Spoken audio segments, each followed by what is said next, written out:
All right, ladies and gentlemen, boys and girls, welcome back to another stream.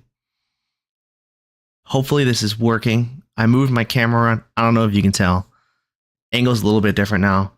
I try to mess around with some things. We're goofing around. We're trying to get some things to work. If you notice anything new, that's a good thing. If you don't, it's broken, and I will fix it. But I was having a lot of difficulties with Streamlabs, and so I uninstalled it because although it was nice to have like my chat show up in the stream, at the same time, it wouldn't let me connect to my YouTube studio, which is really annoying. So I'm trying a different thing now, trying out Stream Elements. We're going to see if that works. I tried to add my chat in. I don't actually know if it's going to work here. But if it does, I'm really happy. And it could just be that my stuff is really small. And if my stuff is really small, we'll just have to fix it. It looks like it's showing up there, but it's just really tiny. So I'm actually gonna, if I make this bigger, look, there's me. I typed something. I don't know if that's the bottom. We're gonna put that there. We're gonna call that good. We're just messing with it as we go. But if it doesn't work out, that's fine. I'll fix it later. I did add a couple of chat commands. Hopefully that works as well. If you guys want to try that out, you can just hit, I believe it's !command. Let me just drop that in the chat for you guys. You can just try this. I don't know if that's gonna work. It doesn't look like it did anything for me, so maybe it just doesn't work. That's totally fine. Who really cares? Anyways, there's a couple things that I wanted to chat about today. I've been brainstorming over the past 2 days. One thing I do want to talk about, though, is I am super tired. So at work today, we had training that lasted all day. I literally spent like 8.5 hours, not 8.5 hours, 8 hours sitting in a conference room getting lectured. Well, it wasn't a lecture, you know, I mean, they're training us, but like, it feels like a lecture. It's super boring. I'm super tired. So my stream probably won't last as long this time. I'll do my best. I think we're probably going to try to shoot for like 2 hours. That's going to be the goal today. Anyways, if you can't tell from the title of the stream, what I want to talk about today is like, dude, like modern media and how, honestly, how frustrating it can be. Because like, listen, you know, I don't want to get like too nostalgic on people. Because I have no idea what I'm talking about. Who am I?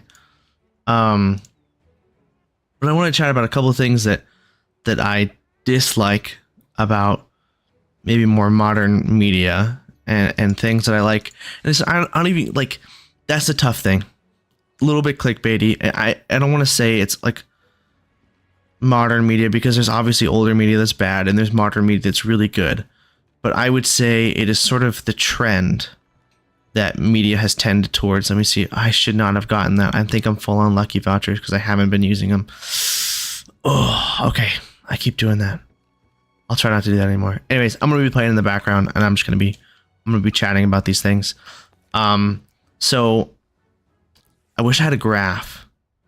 I wish I could draw. If I could draw, guys, if my art wasn't bad, I would draw this up. But I can't do that. So we're going to make do, think of this like some Dungeons and Dragons, okay? Just bear with me as I talk. If you look at the basic... Oh, what's up, E-Dog? How's it going, dude? We're about to talk about some One Piece. We're about to drop some hard One Piece facts. We're just not there yet. So... Oh, clap it in arena. Good shit, dude. I'm happy for you. I'm also tired. I'm also tired because this guy here convinced me to stay up super late last night. Totally 100% his fault. I had no choice. He forced me into it.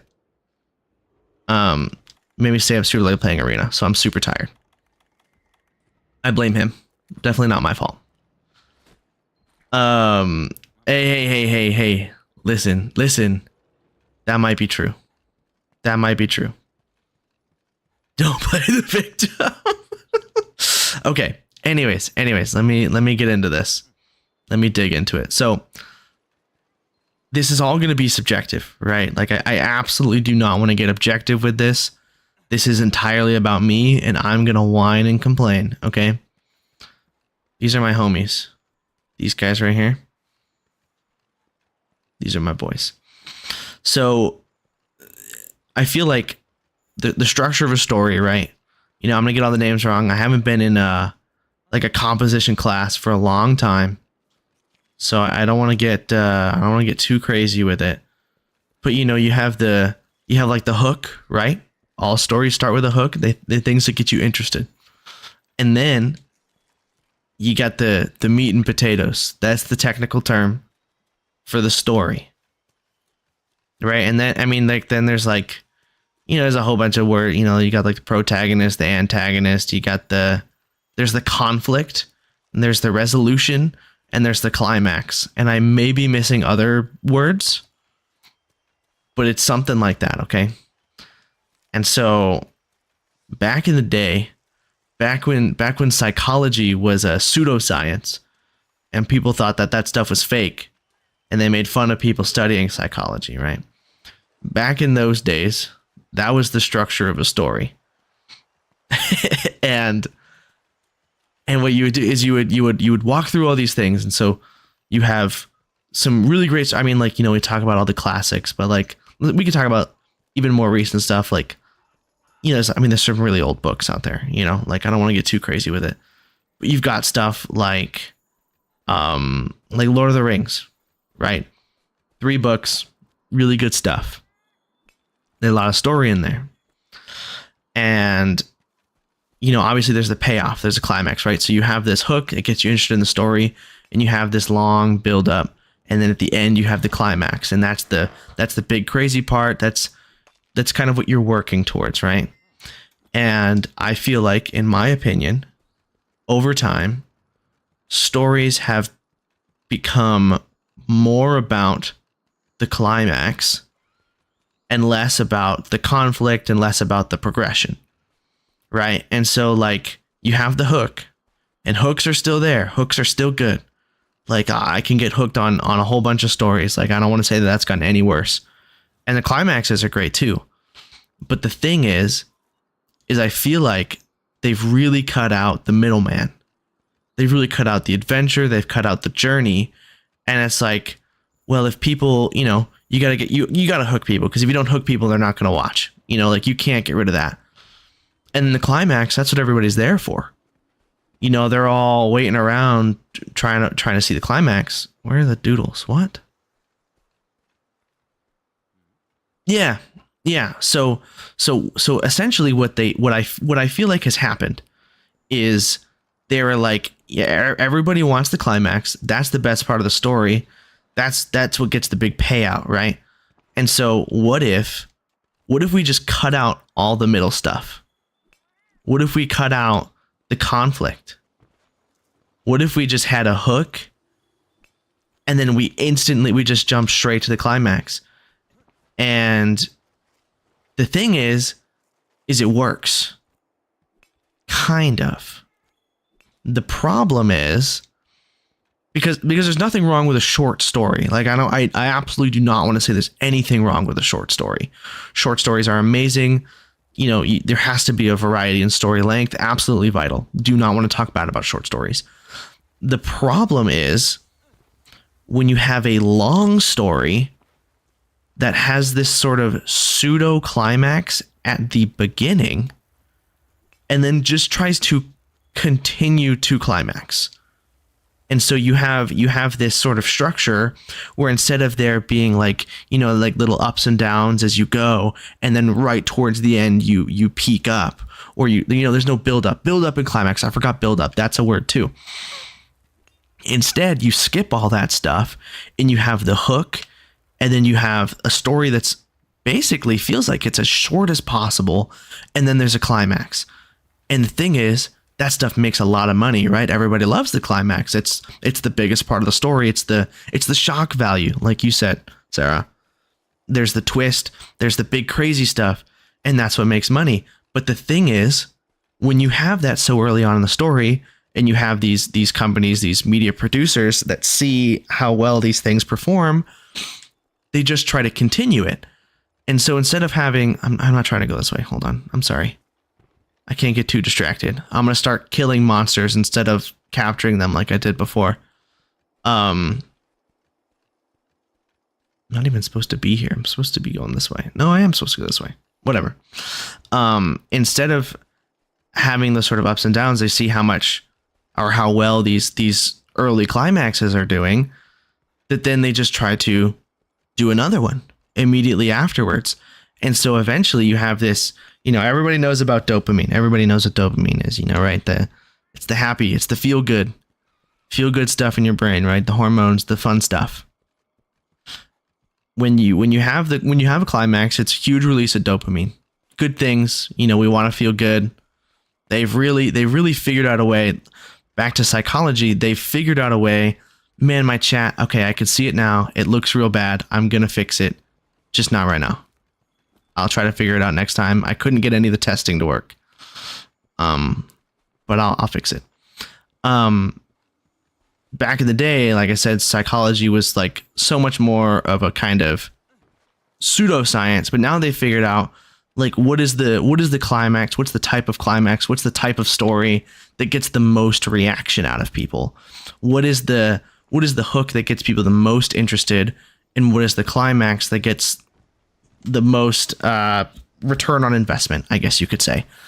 And so what you have then is you have this, we'll say massive release of dopamine, because now people believe in psychology and believe that it's a real science and they know how to use it. And so they get this really crazy reaction out of people. But the thing is, you can only do that so much, right? Like eventually your brain just kind of runs out of dopamine that it can dish out. Yeah, ADHD TikTok brains. But the thing is, the problem is that this type of media, I feel like, has created the ADHD TikTok brain. Like we have sucked dry the dopamine level, because we have like a think of it like a battery, right? A rechargeable battery. And when you go to sleep, you recharge a little bit, and then you spend some of that battery. How is there only one footprint for this Rathian? You spend some of that battery on dopamine. Like dopamine, that's the battery, that's the charge, right? And when you continuously suck that dry instantly, things don't feel fun anymore because you've lost all your dopamine. And so when you have these stories that are meant to, oh my gosh, that guy did a lot of damage. When you have these stories that just take everything out of you, you don't have anything left to like enjoy other things. And so the only time that you can feel this sort of enjoyment is because I didn't eat. That's why it feels like I did so much. He's doing so much damage.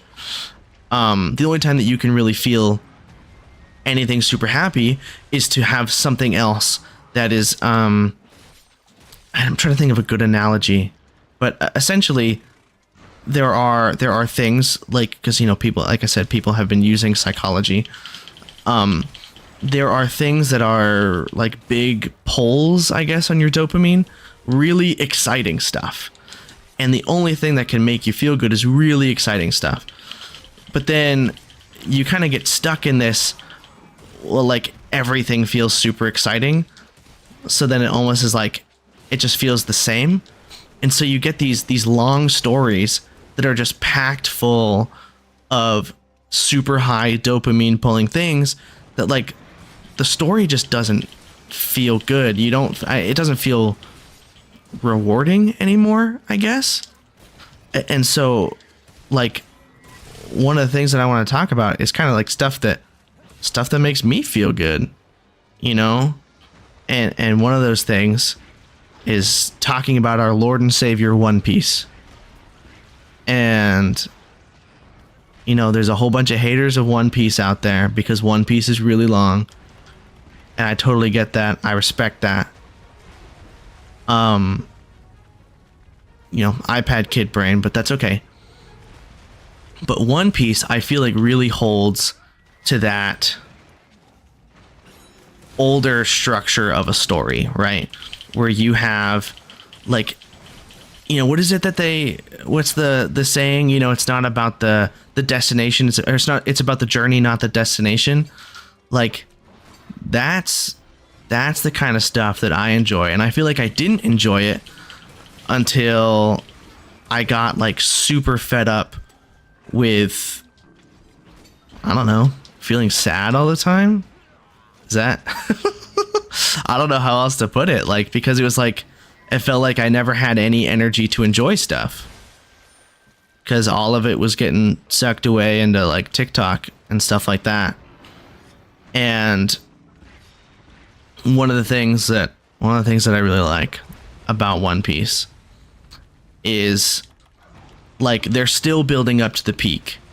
You know, there's no hitting the top. You don't hit the pinnacle. It's not like 3 episodes in, you know, Luffy is all of a sudden the strongest being in existence.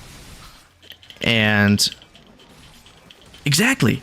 It's not, he doesn't become the strongest being in existence by like episode 10. You know, like, this is the problem with Dragon Ball, right? I can't get into Dragon Ball, and I'm sorry, Dragon Ball fans, if you're out there, but when I watch Dragon Ball, it's like, you know, he becomes the strongest in the world, and you're like, okay, well, what do you do after that? It's like, okay, well, let's make him the strongest in the universe. It's like, okay, well, now that he's the strongest in the universe, now what do we do? Like, well, let's just introduce other universes. And you get this sort of scaling that just feels absurd, and it doesn't feel good anymore because, like, he's been the best. And like, instead of having, so you have this, I'm also going to compare this to a battery, like a box, right? And so you fill up a box, and instead of working towards filling up the box, we'll say that once you fill up the box, that's the climax, that's the big payoff. Instead of working towards filling up the box, instead they fill up the box quickly, and they just get a new box. And it kind of, it takes away that reward of filling up the box. And it invalidates everything that came before it. And it's like, well, why do I care about the rest? Like, what used to be the end of stories, this big climax, is now just climax 1 out of 10. You know, we are not actually getting, that's not what I wanted to do. You're not getting the story that you used to get, I feel like, you know, like, I mean, imagine you had Lord of the Rings, right? Undeniably one of the greatest books and the greatest movies of all time, right? Like, up there. I don't care if they're not your favorite, but they're up there. And like, let's just say, like, imagine you take that, like, oh man, they beat Sauron, and it's like, okay, well, now that we beat Sauron, we're gonna introduce another enemy, and it's gonna be like, so this is Sauron 2, right? They're now fighting Sauron 2. Like, it would instantly take away this, like, well, Sauron's no longer a big bad guy. Like, this is no longer an epic fight. Like, now he just becomes some random dude. You introduce some other character that nobody's ever seen or heard of before. And that's my biggest problem, is you have these enemies that are introduced, these antagonists that just didn't exist in the world. And it's like, well, they're the new ultimate bad guy. And it's like, how could this ultimate bad guy how could we not have heard of this guy before? Like, that just doesn't make sense. And so what One Piece does, yeah, where things get super strong, it's just not interesting anymore. It is in a lot of animes, and it is, I will say, it is mostly with anime.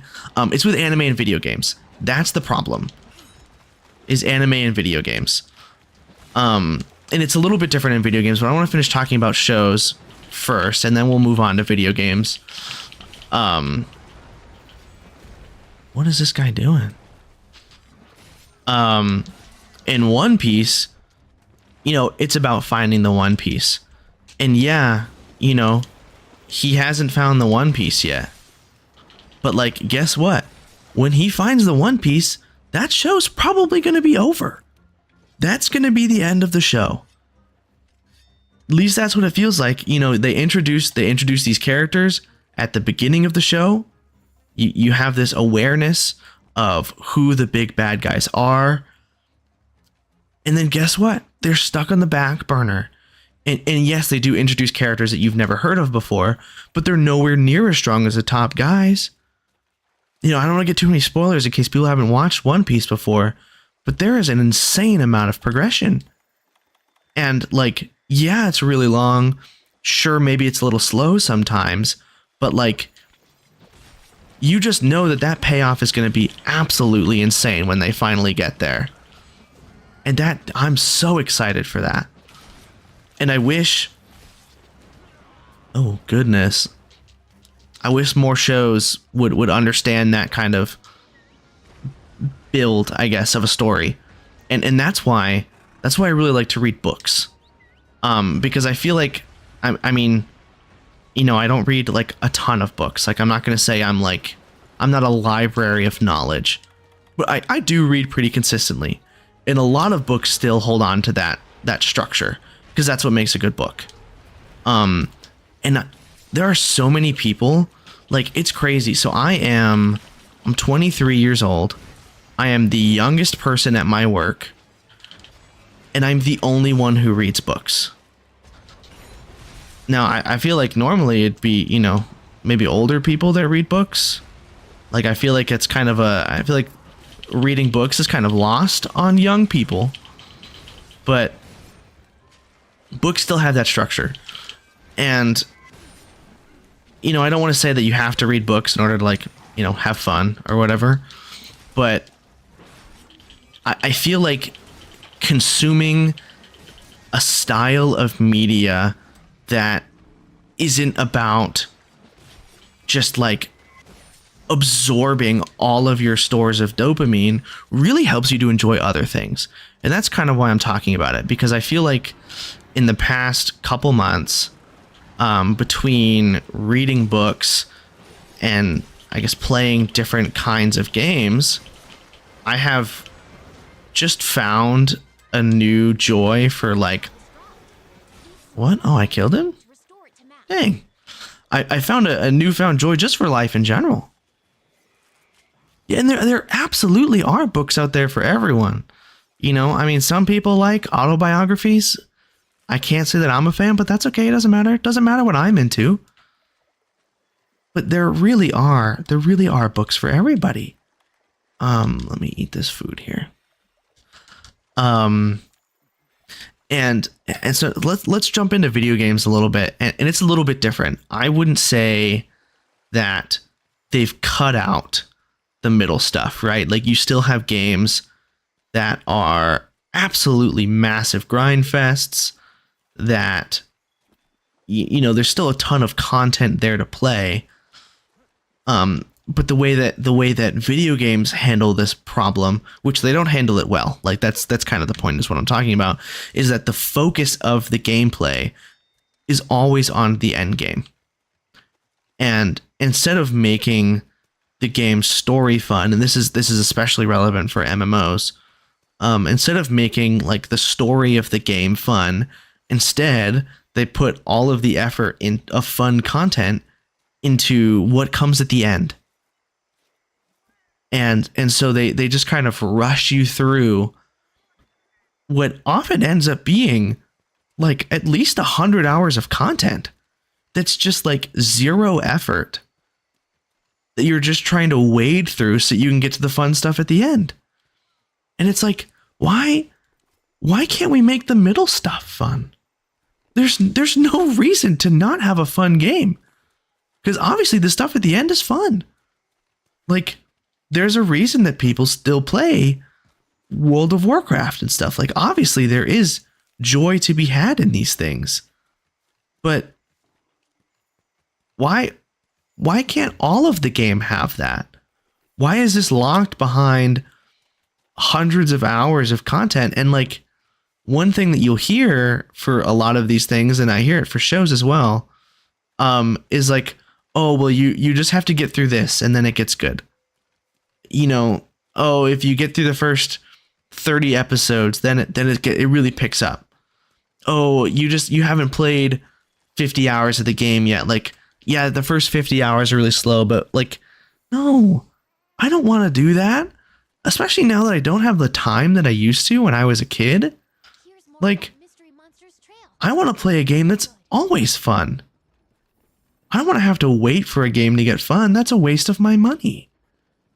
And it doesn't matter. Like, it doesn't really matter to me, at least. Maybe it matters to some people, but it doesn't matter to me, like, how fun that game could be once I get to those 50 hours. You know, like, that's not really the point. That's not something that I want to support. I want to have a game that's fun the whole time. And so one of the things that has really led me to a great place is Monster Hunter. That's why I'm playing this game right now. Like, I have this game that I'm playing right here on stream. I have my own personal game that I play almost every day that has like 70 hours in it, even while I'm streaming this, and a totally different place in the story. Like, when was the last time, let me ask you guys this question. When was the last time you replayed a game? And what game was it? Like, let's hear it. And while you guys are answering, I'll talk about some stuff. Skyrim is a game that I've played the first 10 hours of so many times. Now, I don't want to lump Skyrim in with a lot of other games. I know Skyrim's an amazing game, but it's a really long game and there's a lot to it. And a lot of games that I try to replay, I just can't. Because I get too bored. You know, after the first playthrough, it's like, well, I don't really want to try to play this game. Elden Ring. One game of the year. Amazing game. Absolutely incredible. Yeah, I guess I can't talk bad about that. Can't talk bad. See, Dark Souls. See, there's a trend here. There's a trend of From Software games being some of the greatest games ever made. Yeah. And a lot of these other games, like, there are very few games that I could play like I'm playing Monster Hunter right now. Halo campaign. That's a huge one. I didn't play Halo as a kid, but I know a ton of people that played and loved Halo. There are very few games that I could play like I play Monster Hunter right now. I'm literally, like, I have not finished the story in my other Monster Hunter game that I have like 70 hours in. I'm at like the start. I'm further than the start, maybe halfway through Master Rank. Right? And I just decided to completely restart so I could play it on stream because I love the game that much. And then there's Monster Hunter Rise, which I know people don't like as much as Monster Hunter World, and that's a totally different problem that I will address in, 100 hours when I beat Monster Hunter World. First two Assassin's Creed games, great. The games really fell off. But the old ones were awesome. Monster Hunter Rise, I have 70 hours on the Nintendo Switch. And then I have, let me think, maybe like 30. I could probably check real quick. Let me just tab out. We're just going to do this for fun. Where is Steam, right? 35 hours. I got 35 hours on that game on here, so that's over 100 hours. And I plan on playing that game on stream as well. Like, playing these games where real effort is put in, and like, obviously Monster Hunter is not a super story heavy game, but like, all of the game is good. And the game just gets harder as you go, and it adds more content as you go, which is a good thing. But like, the game is just a good game. Like they just made a good game, and sure there's like decorations and stuff that we'll get into. I think now that I'm in high rank, I've unlocked that possibility to get decorations and start using those, and that's a whole new aspect to the game.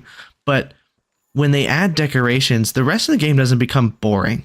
Like they don't just gut the game and then add decorations. And previous Monster Hunter games. Oh man, what happened? I accidentally tabbed out somehow.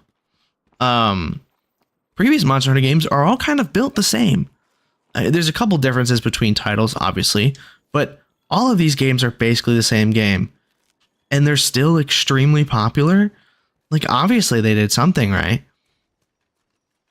And so basically the gist of what I'm trying to say here, the TLDR, which doesn't really exist because I guess it exists for all the people not in stream. The people in stream can't really get a TLDR because you've been here. You're welcome for the whole long rant. Is playing these games that like, or playing these games or watching these shows that I feel like actually care about the people playing, watching, reading, versus trying to make money, bring me so much more joy, not only in that medium, right? Like not only do I enjoy this game so much more than I've enjoyed other games, or enjoy watching One Piece so much more than I've enjoyed watching other shows, but I also feel like it has like freed up my mind to enjoy other things in life. Like, oh my gosh, my old supervisor was just talking to me about this the other day, where he was saying that there was one time where he was just eating his lunch or whatever, and his niece was like, how do you do that?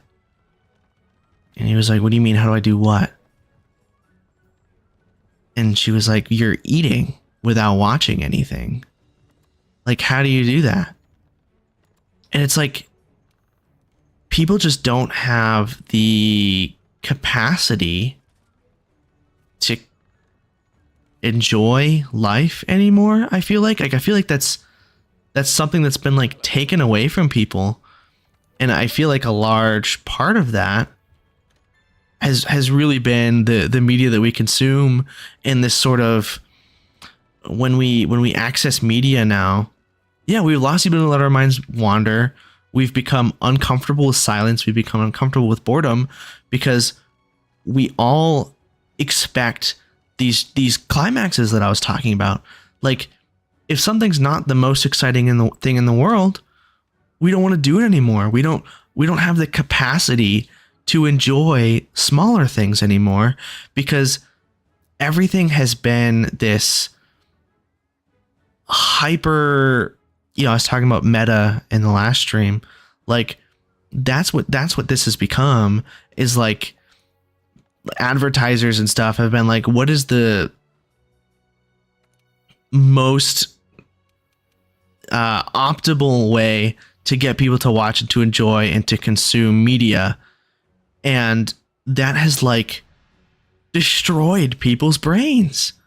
I mean, I don't think it's long term. I don't think it's forever. I don't think people are like unrecoverable from this. Like, this is not some sort of evolutionary thing that's happened to us. Evolution takes an extremely long time, but this is just something that like is becoming like a developmental issue. And why can't I buy food? Insufficient funds. I have no money. What happened? Where'd all my money go? Jeez. Broke. I know. I don't think I've ever run out of money on this game. Wow, that really threw me off. I didn't think that could happen. You know what though? These people, kids these days, they're broke in the mind. Deep talks. Deep words with Drew. Broke in the mind. They've got none of that dopamine left to dish out and enjoy things. And it it just makes me sad. I just wish, I don't know what we would do. I don't know what the solution is other than like, I don't know, people need to not allow their kids to interact with some of these things as young as they do. Like, I remember when I was a kid. Oh shit. Wow. That's awesome. I remember when I was a kid, like there was so much that I wasn't allowed to do. And I know there was definitely a lot of people that when I was young thought it was super weird that like, you know, there was like a limit on how much TV I could watch. My parents would tell me to go outside. Like I couldn't just sit inside all day and play video games or something like that. And I mean, like it wasn't perfect. I'm not gonna say my parents were perfect. Nobody's perfect, but I feel like they had this level of foresight to kind of keep me away from certain bad things, I guess. And I mean, it's one thing that I certainly want to do with my son as he gets older and make sure that he's able to, you know, enjoy things. Like I was just talking to my coworkers about this. Like when I got grounded as a kid, like, so I knew kids that when they got grounded, they were told to read books. When I got grounded, I got books taken away. They were like, sit in your room in silence. Like that's the punishment. It's not, your punishment isn't to read. Like that's the thing. That's one thing that I hate. It infuriates me about a lot of parenting styles is they make things that are good for you a punishment. Like doing dishes should not be a punishment. Cleaning your room is not a punishment. When you punish kids with these things, all you are doing is strengthening an association that these things are bad. When they become negative things. When I am bad, I have to do the dishes. When I am bad, I have to do, you know, I have to make my bed. All of these things.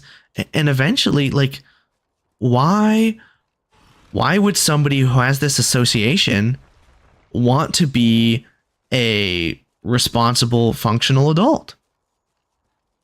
It's a thing that I've struggled with. Like, you know, talking, like, let's jump back to my parents here. I got punished with those things. I had to do the dishes when I was in trouble.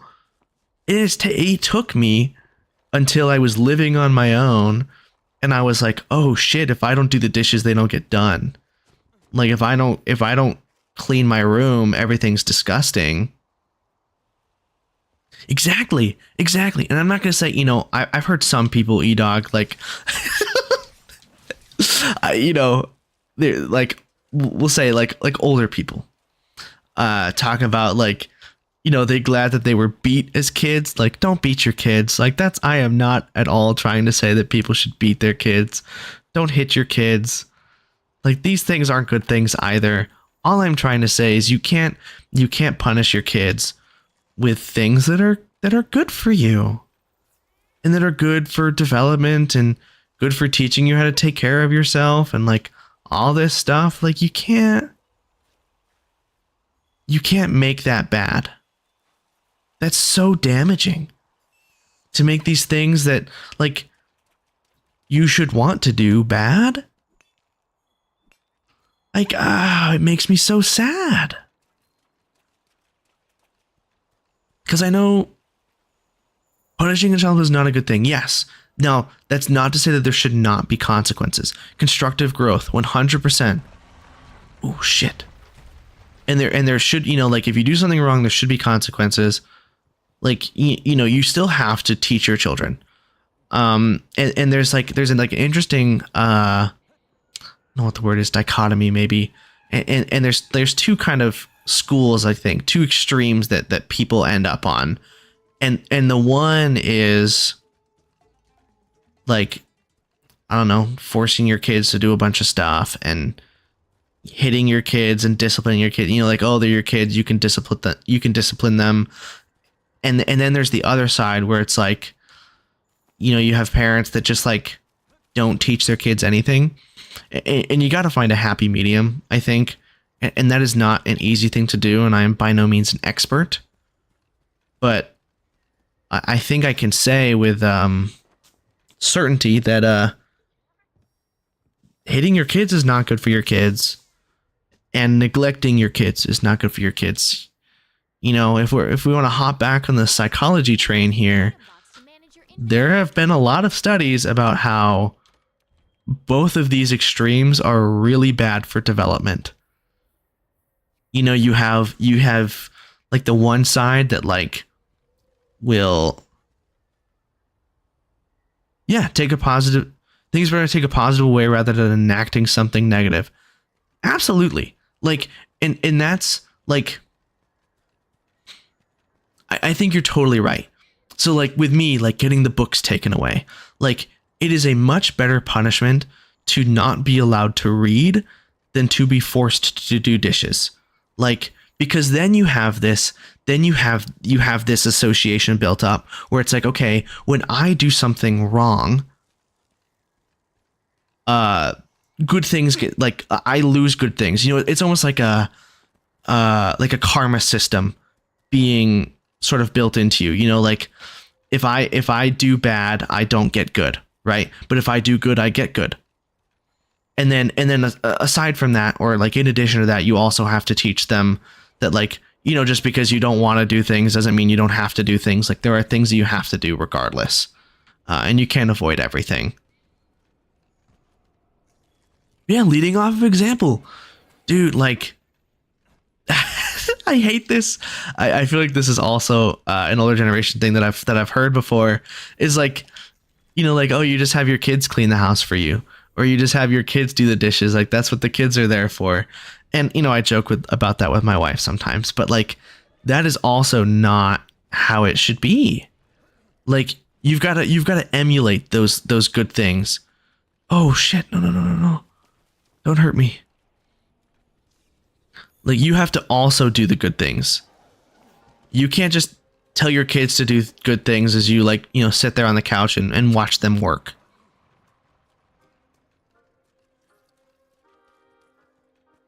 Yeah, Sarah, like what you said, there are often consequences that happen that you don't need to add. Yeah, you don't need to add on to that.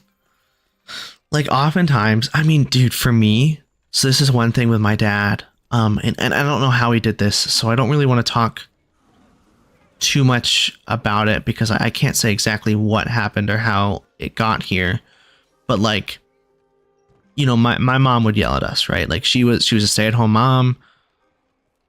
There were two of us until I was 10, and then now there's 5. I have 4 siblings.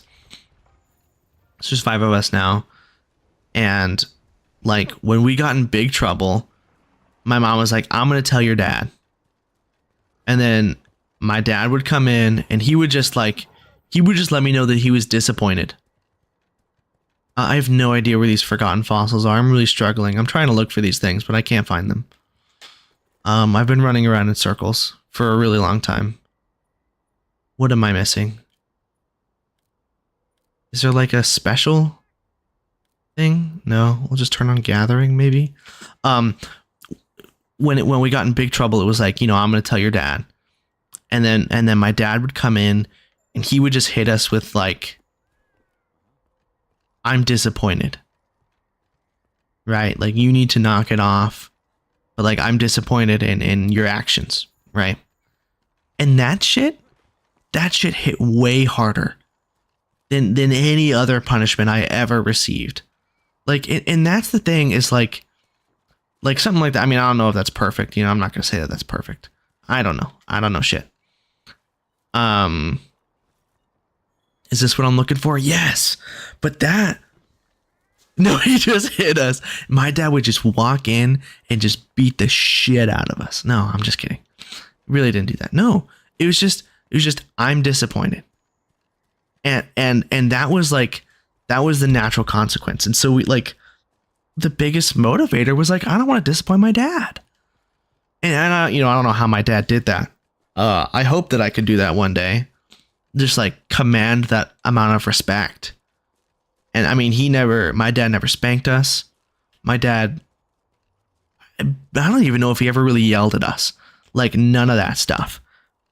Like he just had that level. We just held that level of esteem for him, I guess. I'm actually gonna try to. I might try to goof off with the Oh, that's not what I don't need to do that. I'm gonna try to fix the. If I can fix my stream chat looking thing. Let's see if I can do that real quick. While we're talking about this. But no, I mean, it was just, he just had a way that we didn't need to, that there wasn't really a punishment. There was just, we disappointed him, and that's all it was. And I don't know if that's the perfect way. But I can tell you that I'm sure glad that we didn't get hit, and that's what happened to us instead. Oh my gosh, like everybody that I know that got hit growing up, they didn't turn out great. I'll put that simply. Like, you have anger issues. You have like what's the word? Like chronic lying, like people like feel like they always have to hide stuff. Like that's what this type of parenting does to kids. It turns, I mean, it like, results in absurd amounts of anxiety. There's just like, what good comes out of it? Like, oh, well, they stay in line. Like, is that really worth it? Like they don't talk back. Okay. But now your kid can't have a conversation with people because they're afraid of getting yelled at or something, Exactly. Hide bad stuff, not come to you. Dude, one of the greatest things that my parents ever did. Hold on, I gotta change this color. How do I change it's probably a text setting, right?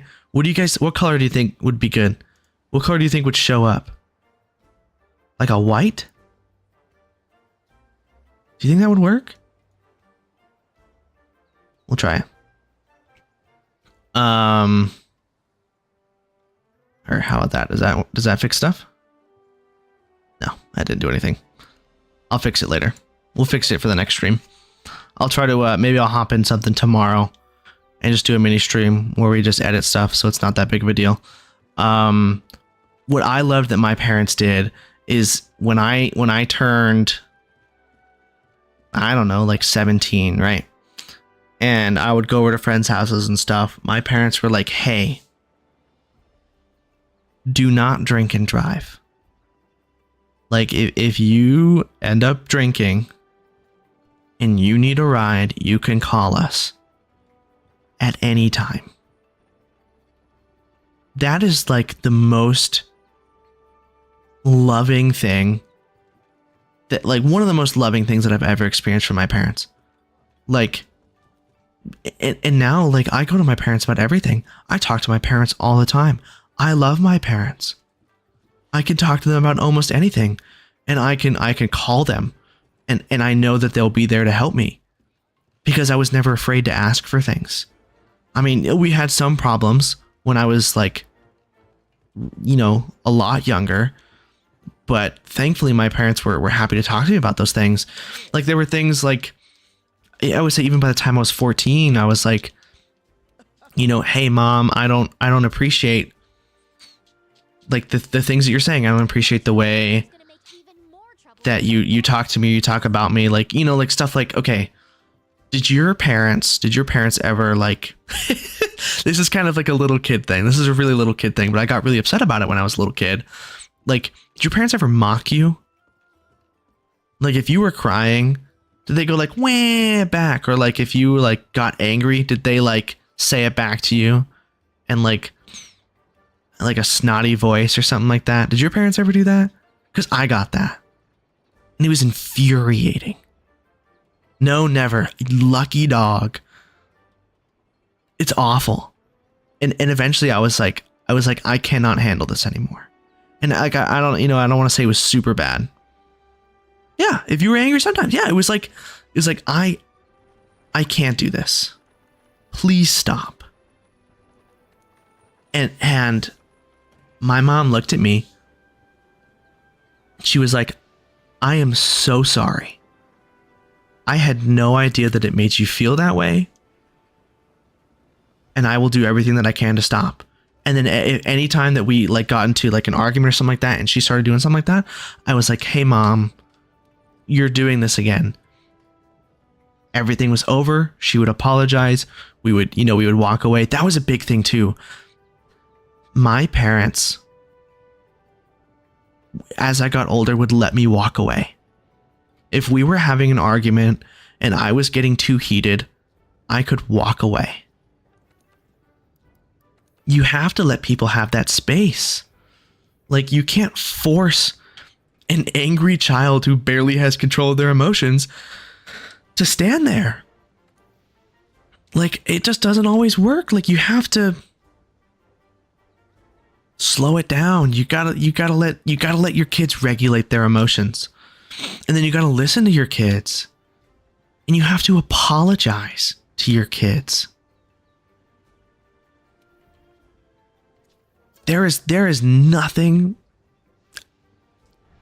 Okay, I don't want to say nothing. I don't want to use verbiage that strong. I currently cannot think of anything more important than apologizing to your children. Because guess what? Everybody's human. Everybody makes mistakes. Like, just because you're the parent doesn't mean you're perfect. And allowing your kids to understand that, it builds a level of understanding for the rest of the world. Like, because like, it teaches you that authority isn't perfect, right? When you think authority is perfect, you either become like a mindless drone or you become an anarchist. Because you either truly do believe that authority is perfect and you can never question them, or you hate authority with a passion and you can no longer ever listen to anybody. Like, those are the types of people that like stuff like that creates. So it's so important to apologize to your kids and for them to understand that like everybody can make mistakes. And sure, it might hurt as a parent to have your kids realize that like you're not perfect, because of course I want my son to think I'm perfect. Like that would be awesome. I want him to think I'm the coolest guy in the world. Of course I do. But at the same time, it's so important that he understands that I'm not. And that I'm just trying to do my best. And that's really what parents should be doing. In my opinion. IMO, my opinion. Thanks for coming to my TED Talk. Parents need to be nicer to their kids.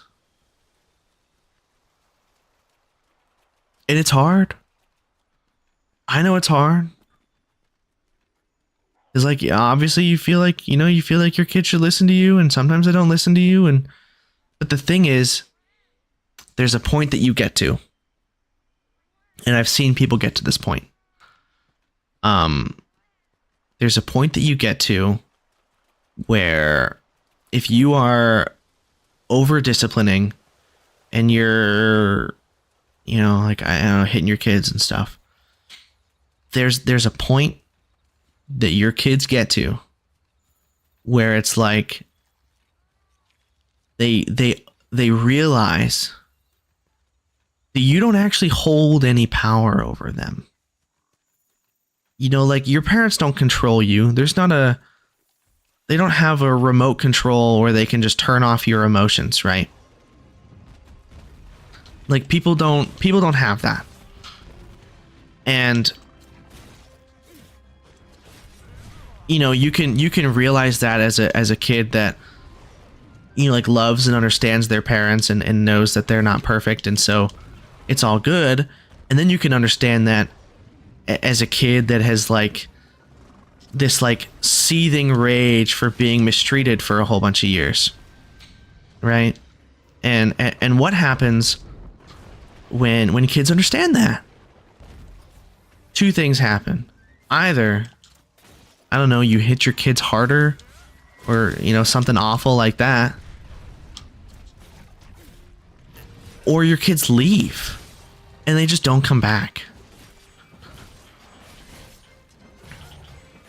And obviously neither of those things are good things. Like, this is not what we want to happen. So you gotta be so careful what... You gotta be so careful with how you treat your kids. And it's not, you know, it's not about being perfect. Like, that's kind of thing that I want to talk about. Is it's never about being perfect. It's about doing your best. Doing your best and being willing to apologize. And if you can do those two things, like, not only will that, you know, I know I'm talking about kids a lot, and the only people in here, at least that I know of, that have kids are me and my wife. But oh wow, you suck.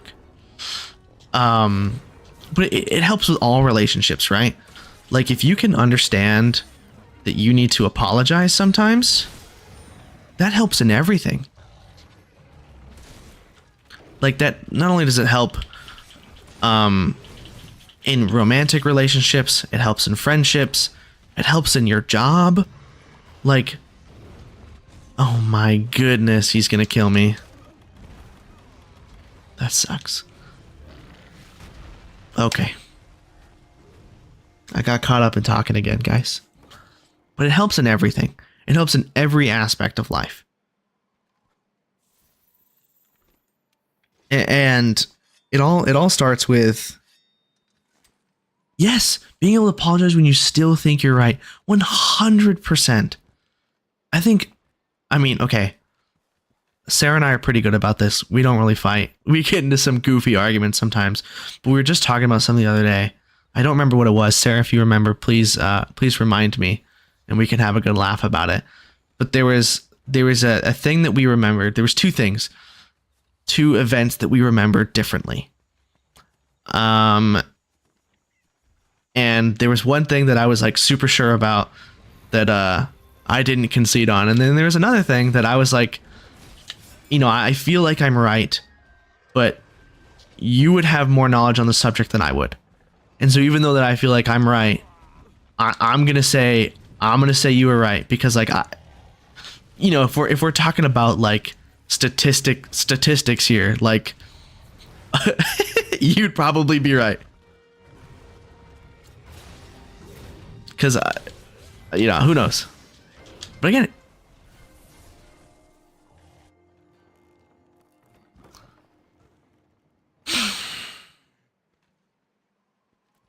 anyways, it's not really a big deal, you know, and it's humbling to be able to apologize.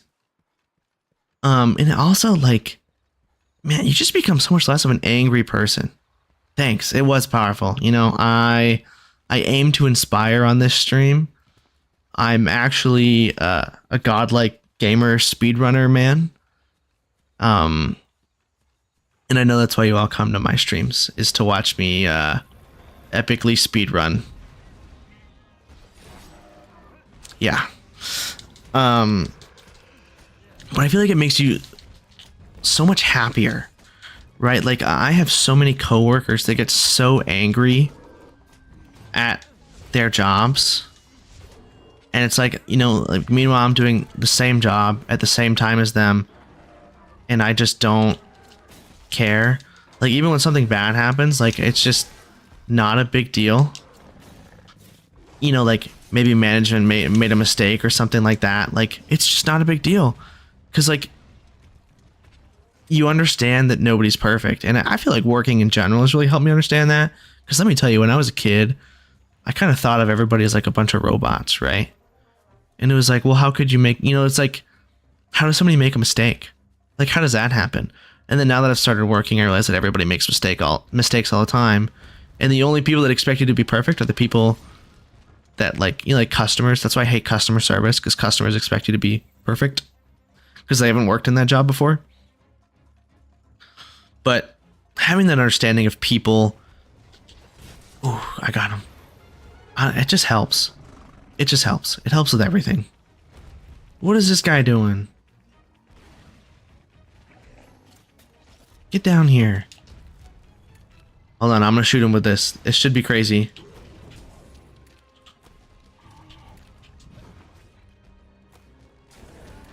Oh my gosh. This is awesome. This stuff is so good.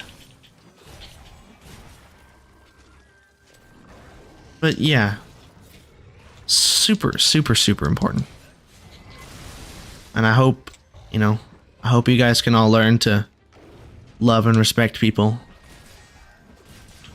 Because, dude, I remember Sarah, do you remember this?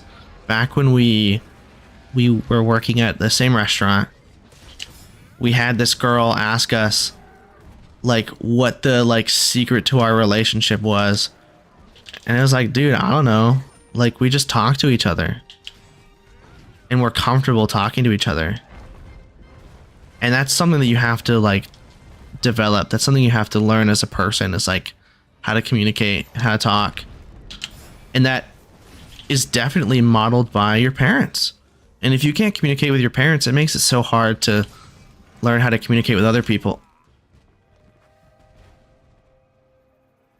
Maybe I'm not ready. Maybe I'm missing something. Maybe there's something that I'm missing. There's a chance. I really am suffering. I really am suffering. This is really tough. What does this do? Oh. Hold on, I wonder if that'll help. I just changed stuff. Guys, listen. I changed the text to white, I think. Type something. Type something real quick. I think I might have fixed it. Or I broke it. But if I broke it, I can fix it again real fast. Hi, are you seeing that? It's not showing up, is it? Dang. Okay, hold on. Copy this. Oh, hi poop. There it is. There you go. You guys are showing up now. Okay, we fixed it. You can see the chat. Gosh, where was I? Totally lost my train of thought there. Hell yeah. Let's go, guys. We did it. I don't know why I'm taking so much damage. I'm going to see if I can make some other armor or something. I'm falling apart. Forge armor. Maybe I should be making Puke armor.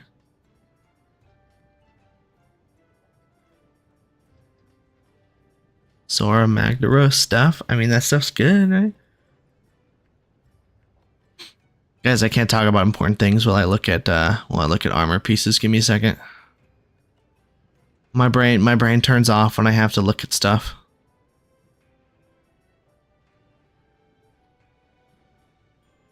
I can't do any of these things. All this is garbage.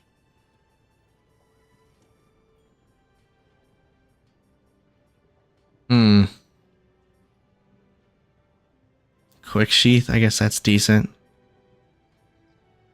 36. Can make blossom stuff. I don't want to do that. That seems cheap. Take that. You want to sleep now? Oh, good night. Good night, Sarah. Thanks for stopping by. Much appreciated. Thanks for your undying love and support. Wolkie. Real. Wolkie. I'm gonna upgrade my armor, because obviously I suck.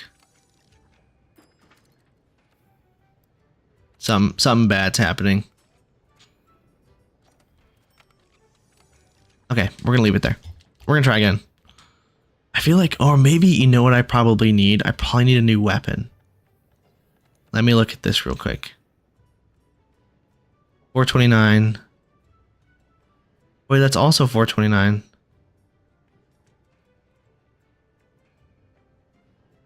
462.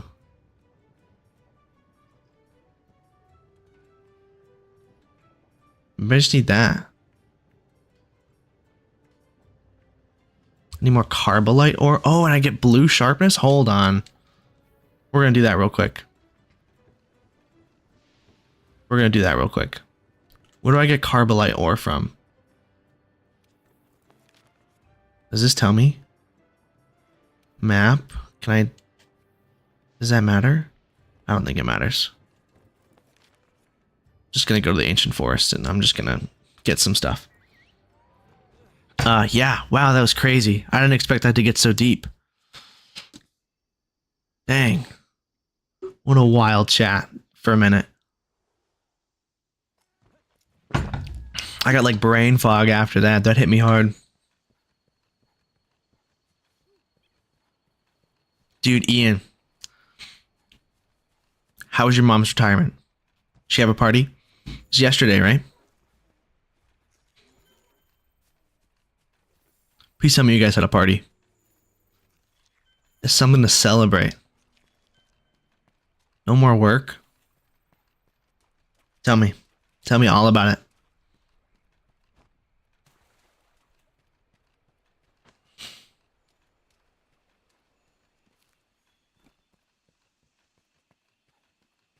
Let's hear it, brother. I can't wait till I can retire. I wish I could retire now.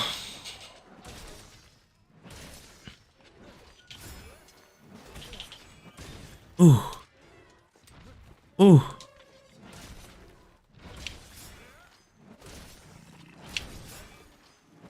That was really bad.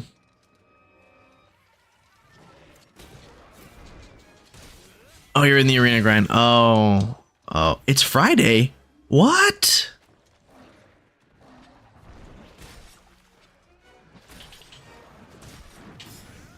Are you talking about me, Joseph? Saying I gotta grind till the stream pops off? I'm working on it. I think we're getting somewhere. I feel like I'm getting somewhere. You know, it's not really the important thing for me is not about how many people are in the stream necessarily. Like, that's not really, I mean, like, sure, it's a goal. Like, I don't want to like pretend that it's not something that I'm interested in getting at some point.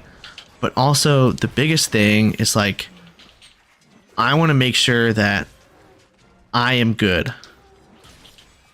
And that's kind of what I'm focusing on. And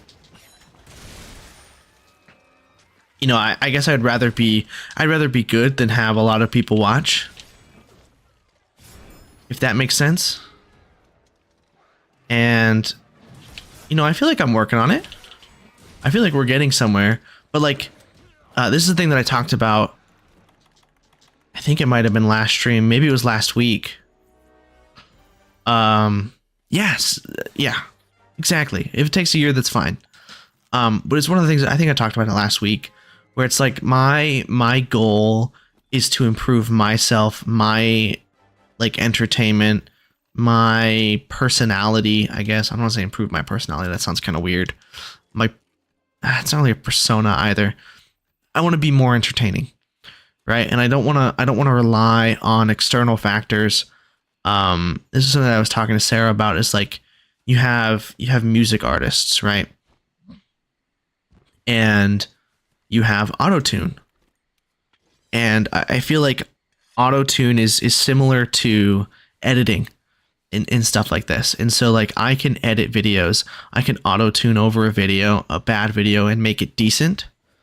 But I can also not have auto-tune and be amazing.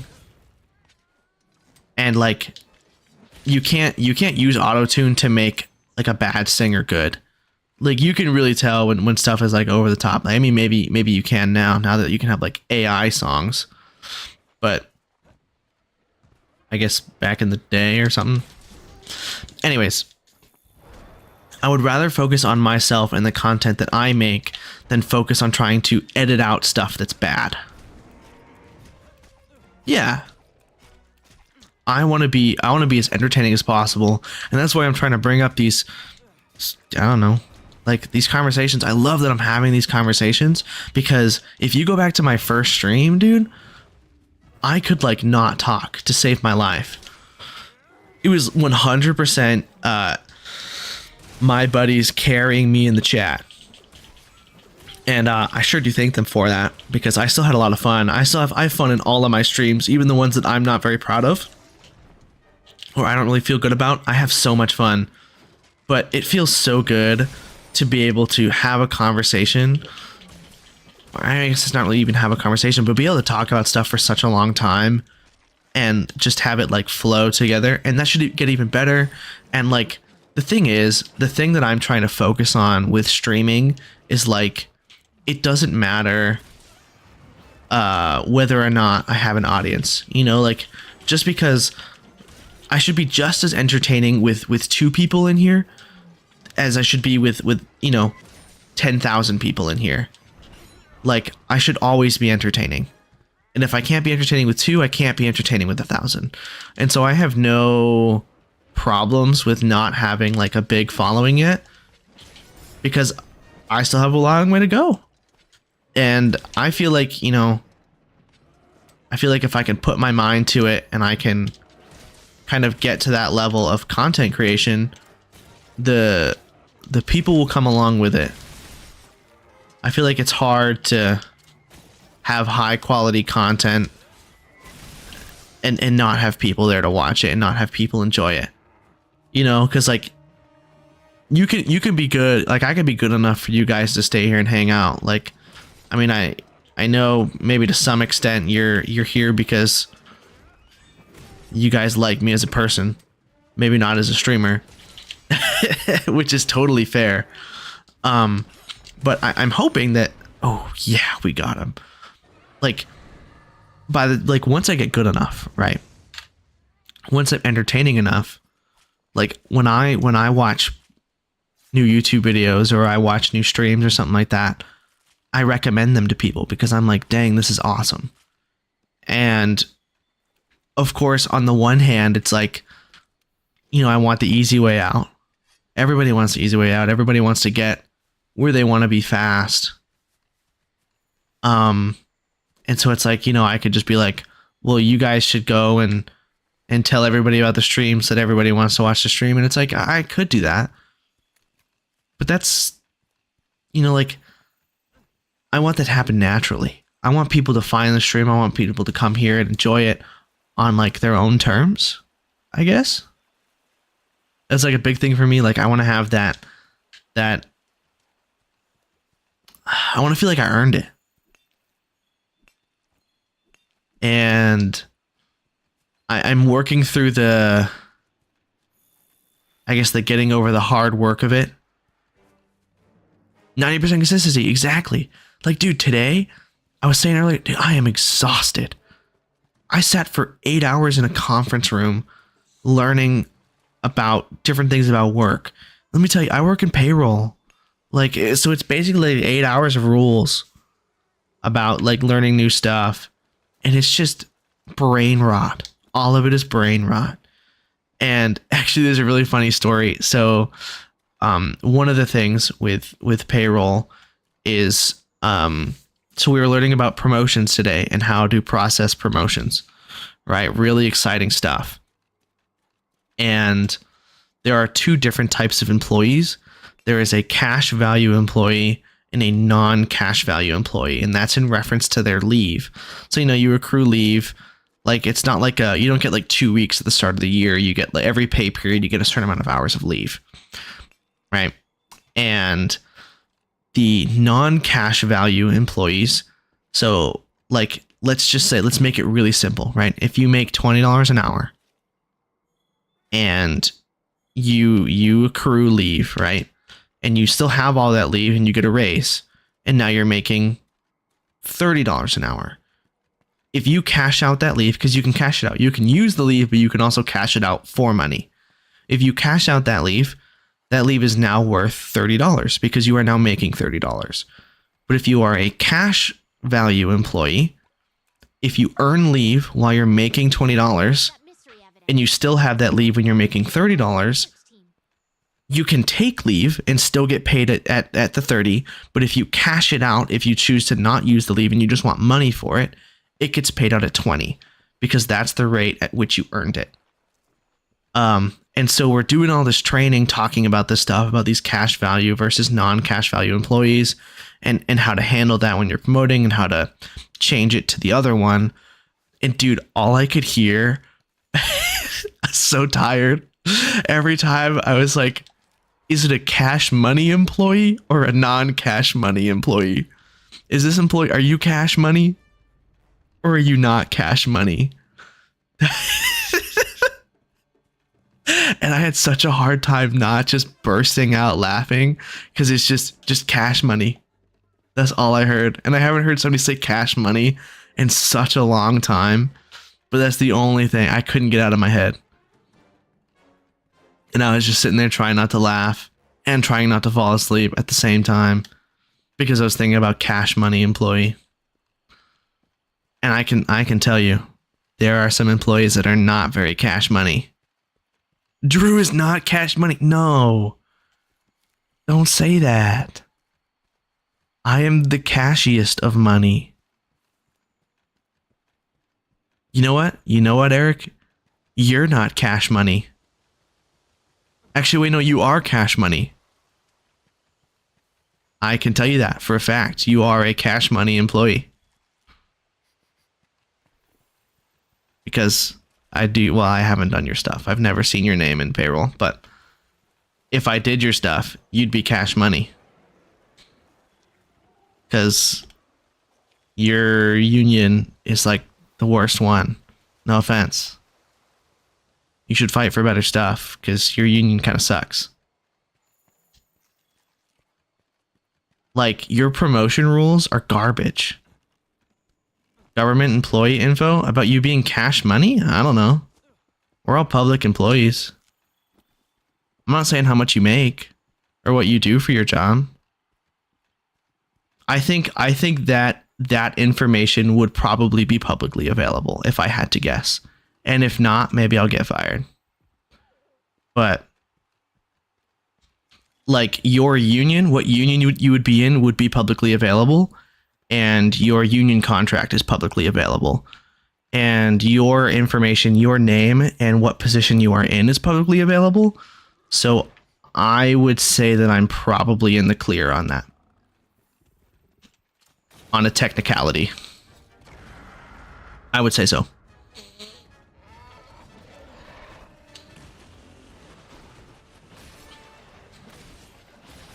Which is kind of crazy to think about, the fact that like we're public employees. Like people could just like look us up in a directory.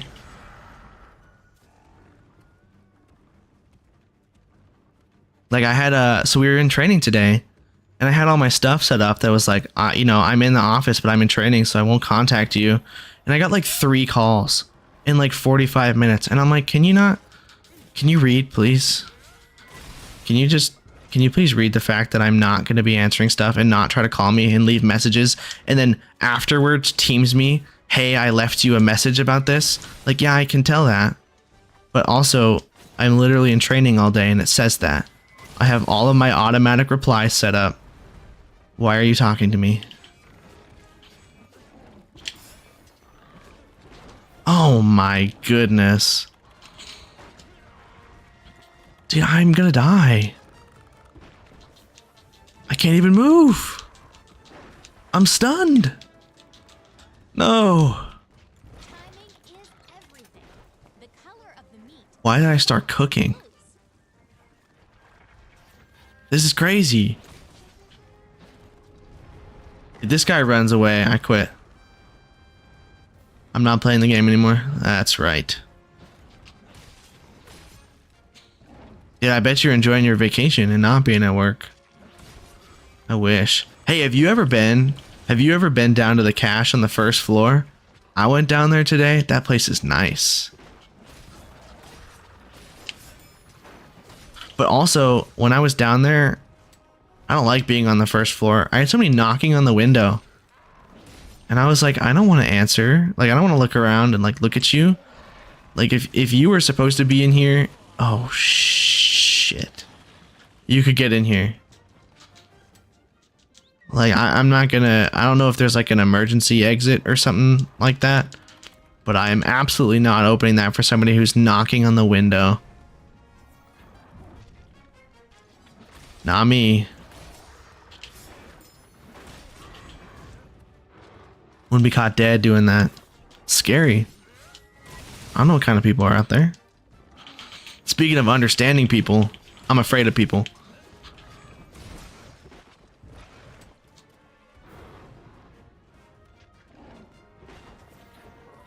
But I did like the cash.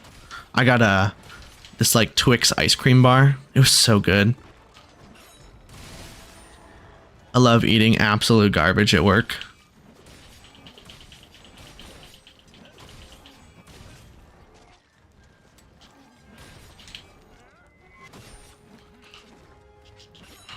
Dude, are you playing pool again? What is the cache? You never been... Okay, so on your floor, there's like the room where you can get all the food. You know? And you can buy the food in there. It's like a little store. They have one on the first floor too. And somebody was knocking on the window. I don't know. Dude, I hate... We had training on the 7th floor though, so we're on the 16th floor. Okay, in my building there are two sets of elevators. There's an elevator that goes from floors 1 through... Is it 11? I think it's 11. And then there's the other set of elevators. Yeah, decent. They're just kind of expensive. It's pretty good though. There's another set of elevators that go from 12 to 19.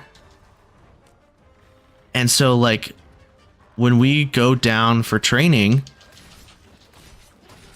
on another floor, we have to go from 16 all the way down to 1.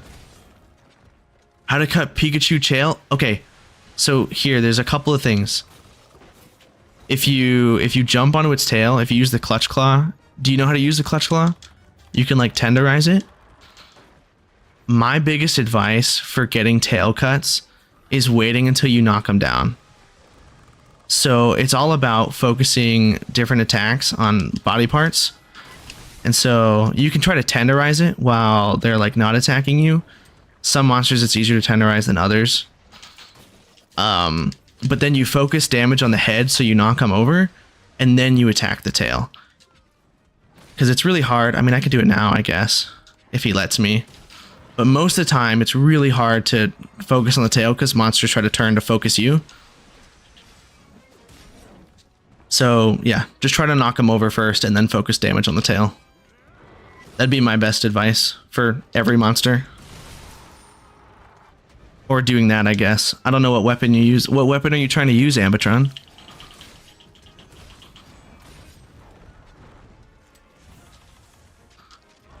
Because there's other things that go into it too. Like if you're using a blunt weapon, it just doesn't work.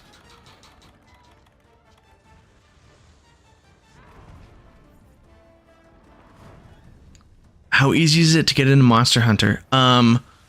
Okay. Keep watching the stream and then you'll get into it. Yeah, you're welcome. You're welcome. The biggest advice is focus damage on the head until you can stun and or knock them over. And then aim at the tail. But Monster Hunter is, I would say it's a pretty light bowgun. Okay. So what you're going to want to use, I'll actually show you, once I get out of this, I'll show you what you can use. I don't have a lot of experience with bowguns. But there is a ammo type called slicing ammo. I'm not exactly sure how to make it. But let me finish this fight and then I'll hop in the like the armory and I'll show you some stuff and I'll show you the crafting thing. But there's a slicing ammo and if you aim that at their tails, that'll cut it. But like the bowguns are complicated to build and I've tried to watch some stuff about how to build it. But basically you have to use the right ammo type for that specific gun. There's guns that are better with different ammo types. But both light bowgun and heavy bowgun have a slicing ammo, and that does slicing damage. Because there's different damage types in the game. There's, I think it's slicing, blunt, and then I think just like a general like ammo. I think ammo is like its own damage type. But yeah. So what you would want to do, what you want to do is you want to use something. So if you're trying to get stun damage off, the best one for that is going to be sticky ammo. Sticky ammo is what's going to get you stuns on monsters. It's going to be what helps you knock them over. So you have to get a weapon that's good at using sticky ammo. And then you would use slicing ammo on the tail. And that's how you're going to get tail cuts with the guns. And then, Joseph, there's a lot to it. I would say some of the games are better than others. Monster Hunter World and Monster Hunter Rise are simpler games compared to the older ones. But honestly, if you want me to chat about the stuff that I'm doing, like, that wasn't really the... I mean, I'm kind of just playing this in the background as I talk to you guys. But if you want me to chat about what I'm doing and, like, the different things that I've put together, I'm happy to do that. I can totally start doing that so you can kind of see different parts of the game.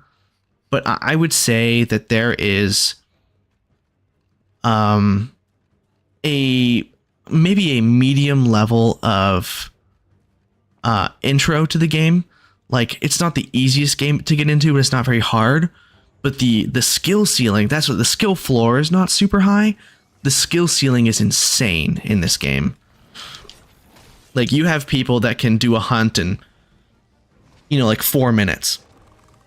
And that's in master rank. And my master rank hunts, I mean, I haven't beaten the game yet, but my master rank hunts in the game where I have master rank, they take me like 20 minutes. And I'll get there eventually. But yeah, people are doing it in like 5. There's a lot of min-maxing that you can do, and there's a lot of crazy things. But there's a couple basic things that I can walk you guys through once I get out of this hunt specifically. But the biggest thing is practicing with one weapon. There's 14 different weapon types, so you kind of have to pick a weapon that's good for you, one that fits your playstyle. Longsword's my favorite. Charge Blade's second. But I'm just not very good at dealing damage with Charge Blade. I just think it's really cool. Oh my goodness, come on.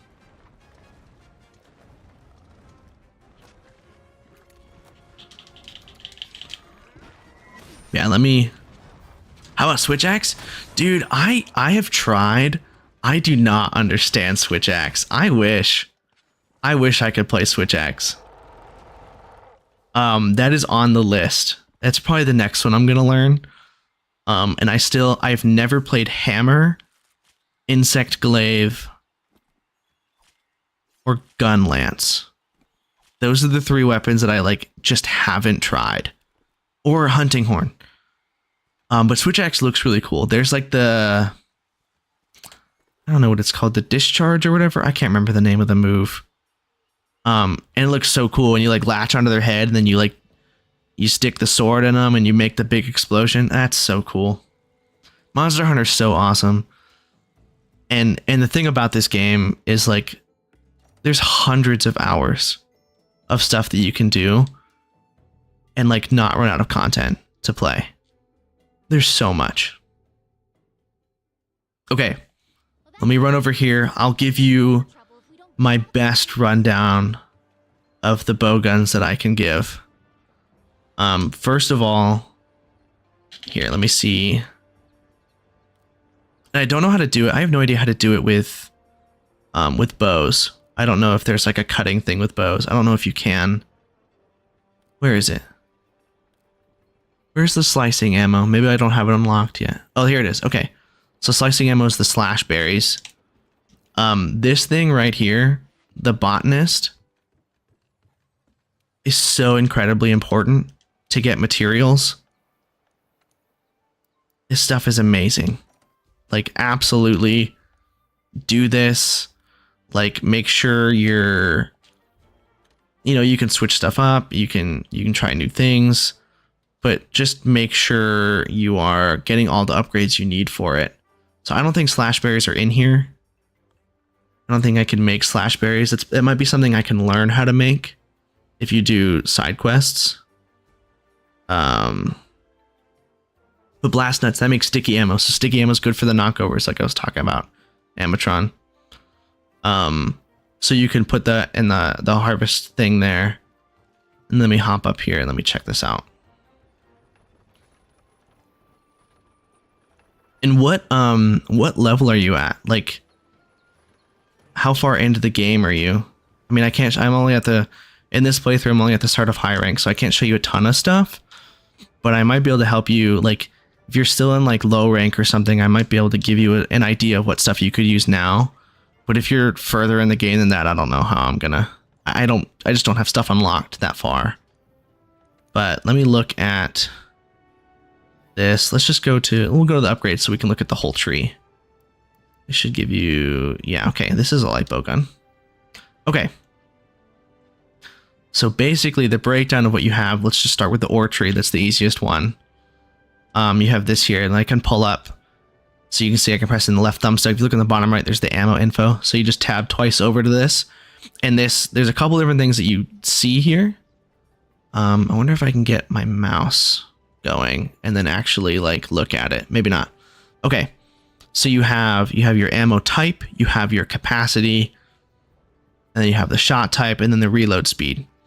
Now the ammo lets you know what types of ammo that you can use. So you can see that it lets you use normal ammo 1, 2, and 3, pierce 1, 2, and 3, sticky 1, spread 1, and then poison ammo you can kind of use. I don't think that the elemental ammo types are really a big deal. Status ones are okay. Like poison is generally a decent thing to do. It's something that you can like start a fight with. But you can see here like spread. There is a spread 1, 2, and 3, but this gun can only use spread 1. So with this gun, this is not going to be a spread type gun that you use. And then you can also see there's the special thing. So you look at the bottom, it tells you what those special symbols are. You have rapid fire, and then you have single fire auto reload.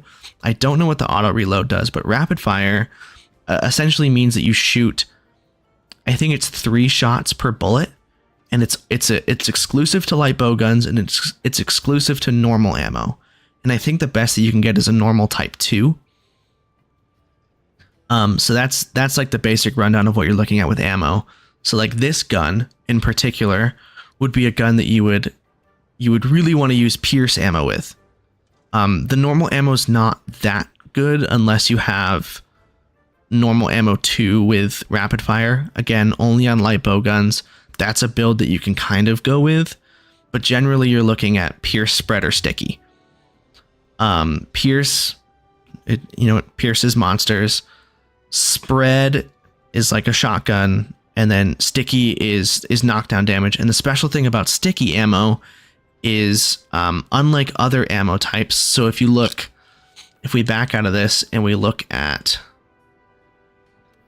the hunter's notes and we look at large monsters, let's just look at Great Jagras, right? Just real basic monster. You have these weak points. And you can look, those are the 3 different damage types. You have the slicing, blunt, and projectile. When you have sticky ammo, so all ammo types, like if you look here, it'll do extra damage to its head, or it does the most damage to its head and to its arms, but then the body and tail, it doesn't do extra damage to, right? And so like there's all these modifiers that go into it. There's a whole lot of math that goes into everything, but essentially you're doing more damage to the head and to the arms with bullets than you are to the rest of the body. What's special about sticky ammo is it's an explosion. And explosions don't, in Monster Hunter, explosions don't have anything to do with damage types. It's just a flat damage. And so you can shoot it anywhere and you'll do the same amount of damage everywhere. Now what's special about the sticky ammo is you have, it can stun things. And so there's kind of 2 different things that you can do. Generally, I think, I'm pretty sure all of those 3, the sticky, pierce, and spread are good. I think spread is considered the best. like late game for like solo play, and then team play it's sticky ammo, like if you're playing with other people, because then you can get a lot more stuns. But basically, if you can knock a monster over, you're gonna have the best chance with sticky ammo.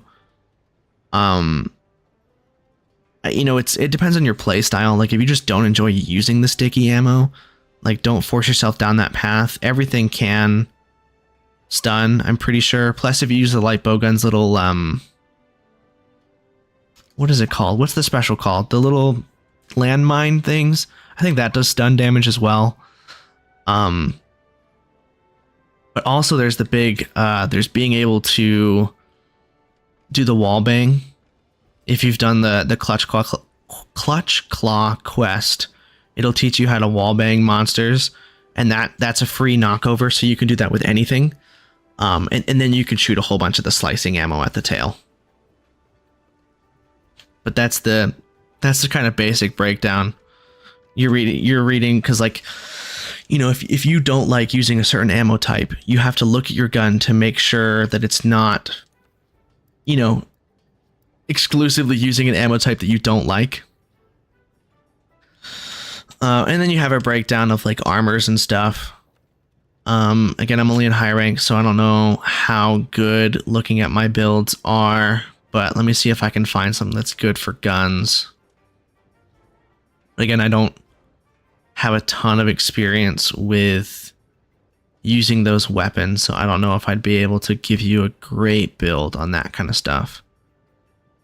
Let me see. Maybe I can find something better at the end down here.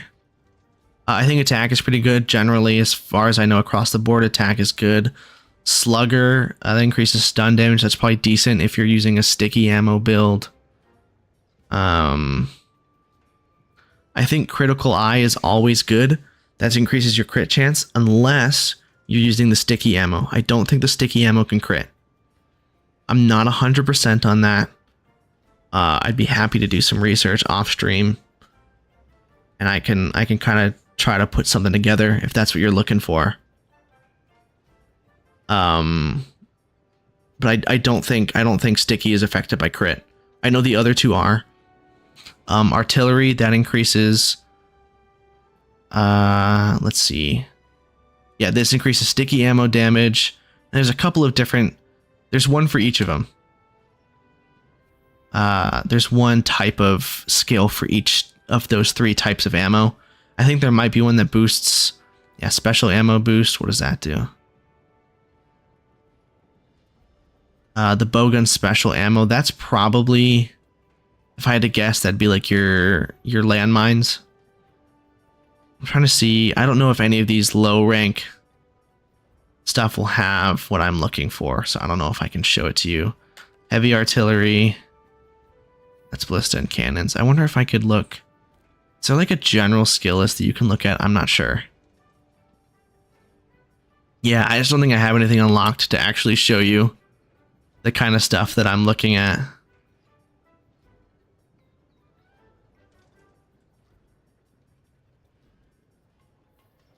Sorry. You have to wait. As I kill more stuff, maybe I can give you some more help. Or I can hop on my other character, like I said, off stream, and I can try to put something together. Yeah, awesome, dude. And I'm going to try, I think what I'd like to do is I'd love to do some of these, like, optional things. Like, there's, like, the Zora Magdaros fights. And I'd love to do some of that stuff as, like, a group if you ever, if you ever want to hop in. I haven't set that up yet. I don't know at what point I'm going to do that, because I am trying to do like the story solo, but especially once I get to like the later fights, like the Xeno'jiva fights, the Safi'jiva fights, I'd love to do those as a group. So, if you stick around, I'd be happy to run some of that stuff.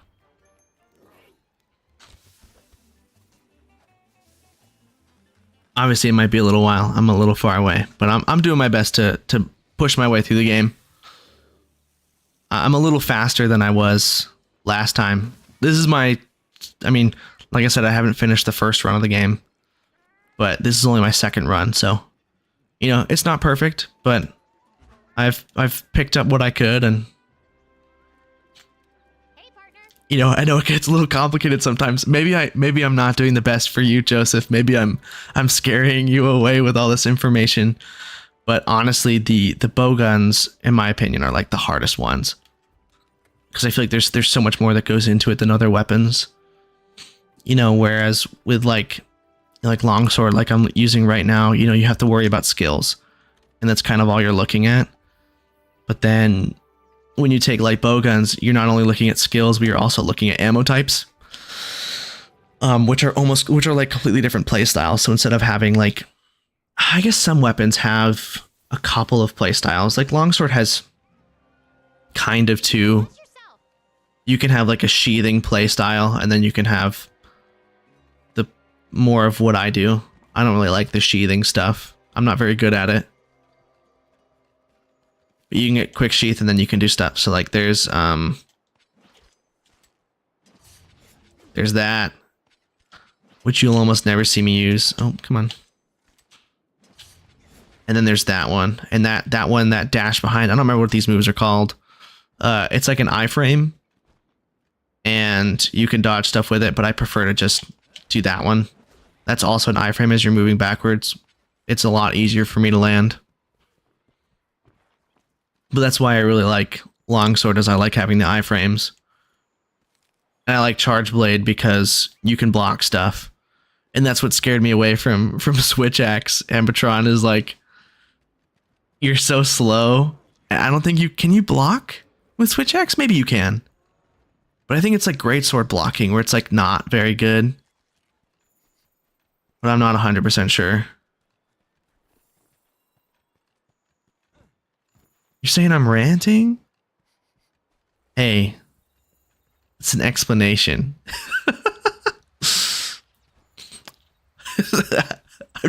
I'm dropping all of the information in my brain at once. Just unloading. Let me start talking about all the items in the game and all the different builds that you can make and what items are better than other and how to make an item loadout, and let me just drop all of that stuff.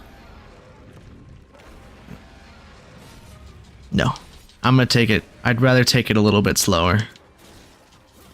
You know, it's fun explaining stuff, but I've never really explained stuff before, so I don't know how to do it neatly. I'm gonna only stick with one topic at a time. One topic is what I can do.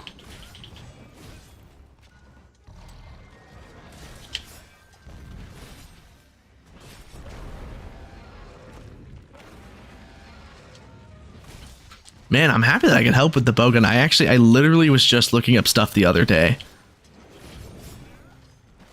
So I'm honestly surprised that, like, it's just perfect timing. It's fresh. Because I'd like to be able to learn all the weapons in this game. Everything is so unique.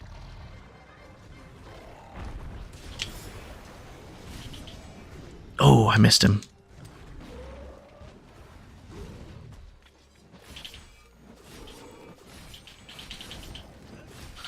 You know, I never found that ore that I was looking for. The carbolite or whatever. I was trying to look for it, but I couldn't find any. There might be some here, though. When he runs away, I'll look for it. Ooh, gosh.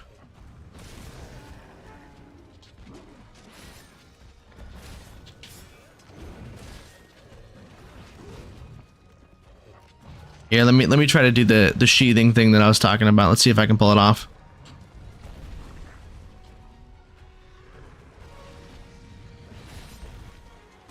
Unless he just runs away from me and won't let me get over to him. Ooh, that's bad.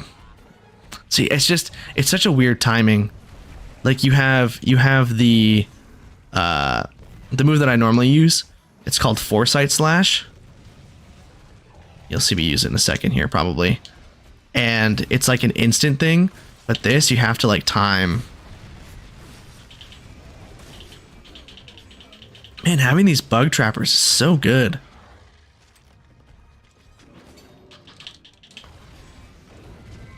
And then let me see if I can show you how to, if you don't know, I can show you how to do the Do you play with controller or do you play with mouse and keyboard, Ambatron? Because I realize that's important too. I play with controller, so I don't know if I can help with controls of, you know, playing on PC. Dang. Hold on, this guy needs to leave me alone for a second, please. Okay, he's moving. We're good. Because I tried playing this game on PC just for a little bit, and there was like some really weird key binds that it had that I didn't know where to put them. Like with Charge Blade and stuff. Longsword wasn't too bad, but there were some buttons that were just super weird. Why is it not showing up on my map? It's showing up on my mini-map, I mean. I gotta find Carbolite. Maybe I'm not hovering over the right thing. If I just set this to gathering, it can help find this stuff better. It knows where it is, just doesn't want to tell me where it is. Yeah, look. There's one right there. Mining outcrop. And then it doesn't exist when I look on the minimap. No idea.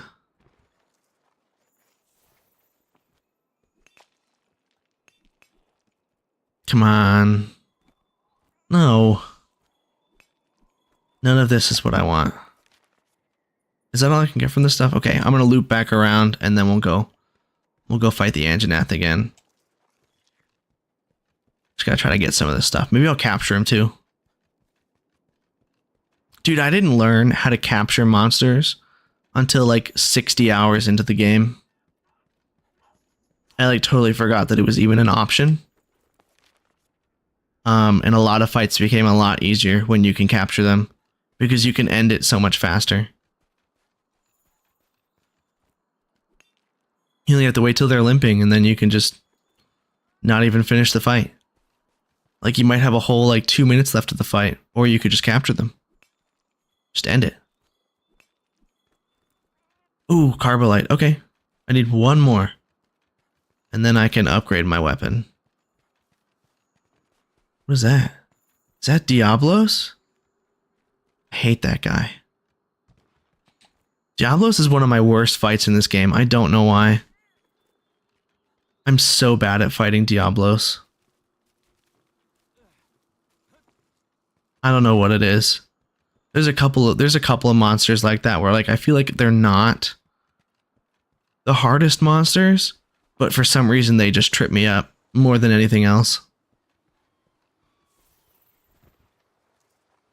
Anjanath is one of those too. But I know that Anjanath is like a big wall for a lot of people. So I feel less bad about that one. I don't know if Diablos is a common wall for people, but it is for me. Oh my goodness, come on. I gotta get one more of these things. Hopefully this guy doesn't attack me. There it is. Okay. Now let me actually go finish the quest. Don't mind the little wandering here. That is the thing that you will have to get used to, Joseph, if you want to get into Monster Hunter. You kind of constantly have to collect stuff. And I guess it feels kind of jarring when coming from other games. And it's like, yeah, you go on a mission and like, you're supposed to kill the monster, but there's so much more you need to do besides killing the monster. Like collecting herbs, making sure you're on top of your resources, because you'll burn through potions. And there's other items you can make. Like I have these, let me show you. I have these might seeds. Like these increase your damage. And you can make so many consumable items that like, if you're not on top of like always collecting stuff, you'll run out so fast. And that's another reason it's really important to utilize the botanist, or I think in other games it's like a farm or something like that. It's really important that you stay on top of that and managing that. Otherwise, you'll just run out of all your resources. And then having an item loadout. and just setting that up as early as you can. That way you are ready to bring that into your fights. Instead of having to bring, like, select stuff every time, it takes forever. It's way better to just have it set up.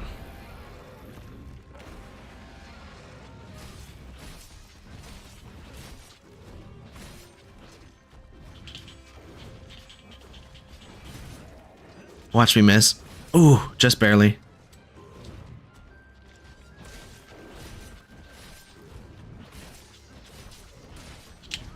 Dang. I missed the timing. Oh, he's got like a flash bug or something. Totally missed everything. That's fine. One thing that I find really tough about this game in particular, though, that maybe makes it harder than some of the other games, is the clutch claw. Not a huge deal in earlier high rank, or lower high rank, but once you get to master rank, it's like required to use the clutch claw. And so you really have to know what you're doing and know your timings and stuff. And it feels kind of counterintuitive to be trying to get the clutch claw off rather than like using your openings to actually hit them.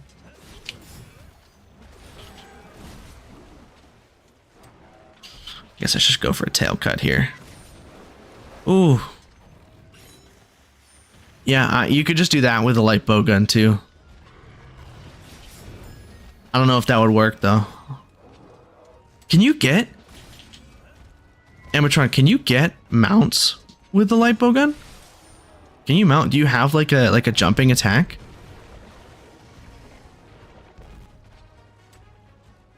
These weapons are totally foreign to me. Like, I think they have a melee attack, don't they? What does it look like? What's like the animation for mounting a monster with a gun? Do you just shoot them as you're on them? I guess.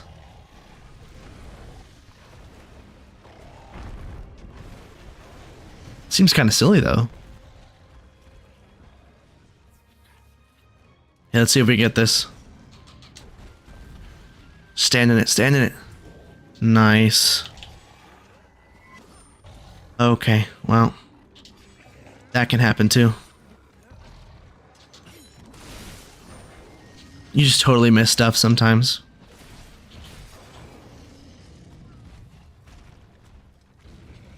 But dude, one of the most rewarding things in this game is when you can either like block or iframe a roar, or you get the perfect blocks with an Anjanath play. Okay, that's like a 3% chance off of a tail carve. I got that streamer luck today. It's real, guys. Confirmed. I always doubted. But here it is. I don't even need to grind for that stuff. I get it first try. That's crazy. The Monster Hunter gods have blessed me this day.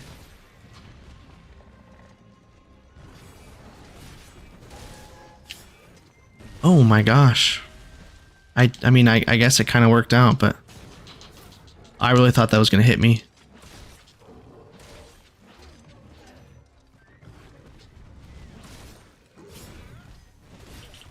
Oh. Damn. For the gun mount. What do you mean for the gun mount? Also, what's up, Avenging Bacon? Happy to see you back here. You're not flying today? Or did you already fly?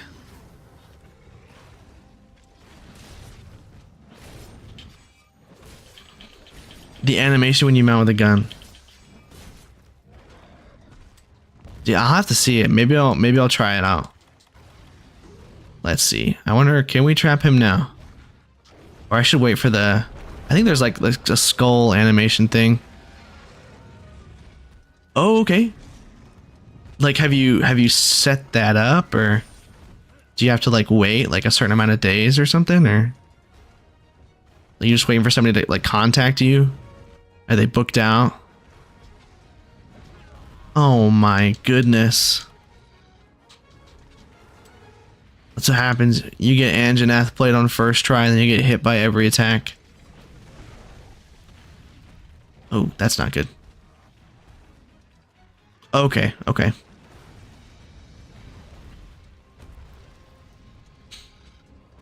You're almost there, dude. That's crazy. How long have you been working on it? I mean, aside from that picture from when you were a child?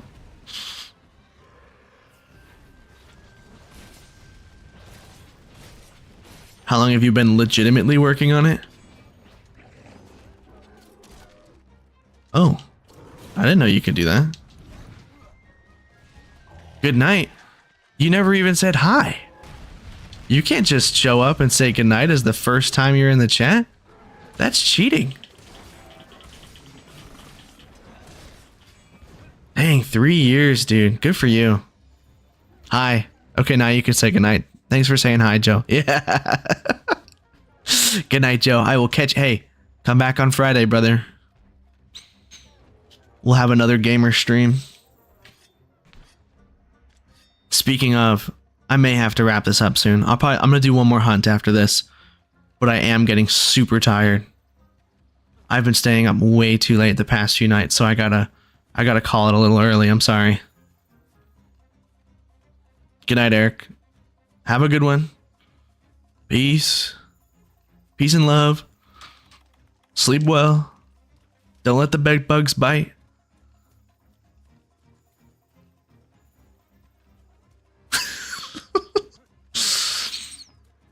Yeah, we'll try to do something longer on Friday. I'll keep it going a little bit longer. Where is trank bombs? There we go. What? Okay, well, I guess I'm not capturing him. If he resists the trank bombs like that. He's got the little skulls. I thought that meant that he's ready to be captured. See, you don't know everything about Monster Hunter. Goodness. Watch him die really soon too. And I should have been able to capture him. I wouldn't be surprised.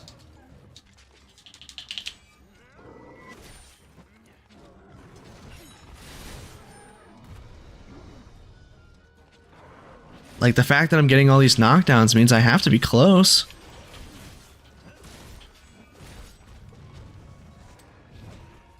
Right?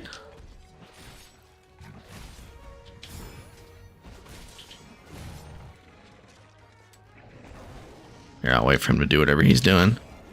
There we go. We got the stagger. Oh, and he knocks me out of it.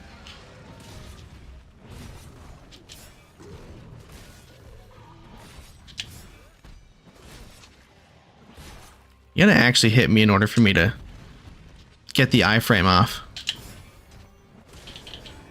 There we go. Still got hit. I didn't know that could happen. I didn't know you could, like, get the iframe and also get hit at the same time. It's pretty cool. It's like in Dark Souls. I think, can't you? No. You can parry while taking damage in Dark Souls, right? Like, if you do it, like, you're still within, like, the frame of the parry, but the weapon was close enough to hit you at the same time. I think that's a thing. Or am I stupid? I'm not good at parrying in Dark Souls, so I could be totally wrong. I'm actually awful at it. It's horrible. It's like the hardest thing ever.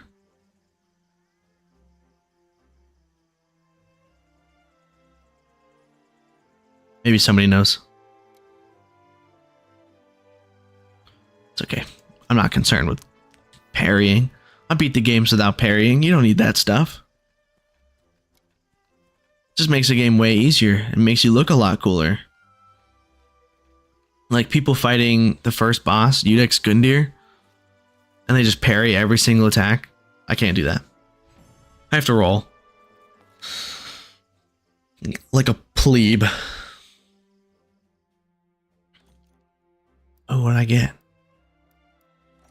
We got our first decoration. Is it good? What is that? Anti-blast. I don't even know what monsters in this game apply blast. So can't be that good. Won't even worry about it. I don't need that thing. I'm trying to think. Oh, I think what is his name?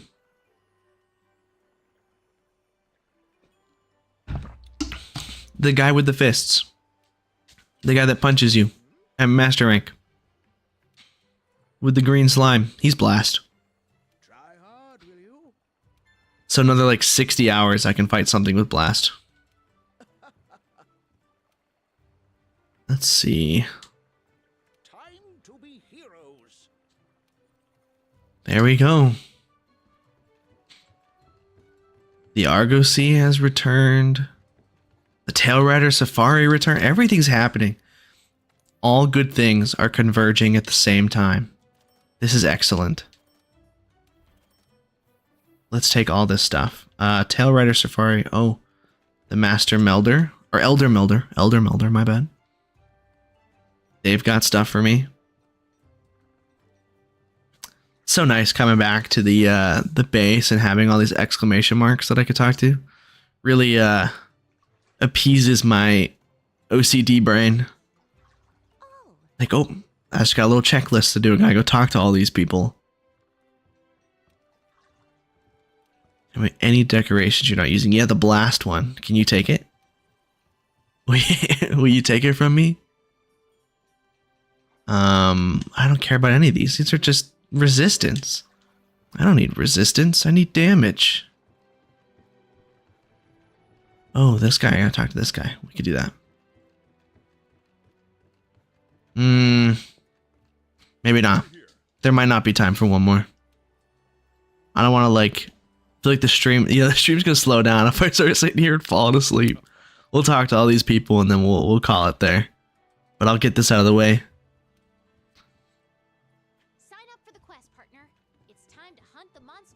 Get everything set up. That way I don't have to do it next time and we can start the next stream off. Nice and good. Alright. Tail Rider Safari. What did I send him to do? I don't even remember. Cool. Oh, I think I just didn't know what to send him to do, and so I just did something random. Let's see. Dang, this one's super good. Have I not unlocked? I might have to go. Let me travel to the Tail Rider place. I might have to actually go talk to somebody to unlock them being able to go into high rank missions. I might not be able to do it right now. I know sometimes things are like that where you don't unlock it until you talk to people. More canteen missions. Oh, maybe we'll do that one. We'll do that. We'll end that. When I talk to all these people, I'll end it on the little canteen mission. We'll get that out of the way. Those are easy. Those are fun. Let me see if I can... Let me check out the new weapons and the new armors that I got with Anjanath. What is this? Iceproof mantle? I don't care about that one. Okay. Just look down the upgrade tree. And then I might actually go down and get this one. Let's see. Where is Anjanath? That's not bad. It just has the 20%, minus 20% affinity. What skills do I have now? I don't have anything that boosts my affinity, so it's probably not the best idea to go with affinity stuff. Or affinity reducing stuff, sorry. Okay, let's make this longsword. Is it the iron katana? That's the one, right? The ore one? And then we'll just upgrade this all the way down the tree. I should have enough. other stuff, other pieces to do it. Yeah, okay. We'll just go down and do this. These little animations, these are kind of annoying when you're trying to rush down to the end of a tree. It's annoying to have to watch all these little animations.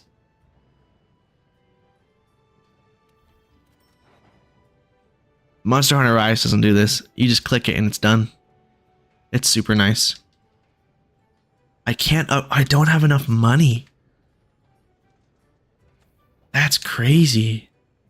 Okay, we're gonna swap back to my other sword. We'll do this. We'll do this fish quest real quick. We'll put on another lucky voucher. And that's how we'll get some of our money back. Good luck. New kind of fertilizer. Okay, these are the things I was talking about too.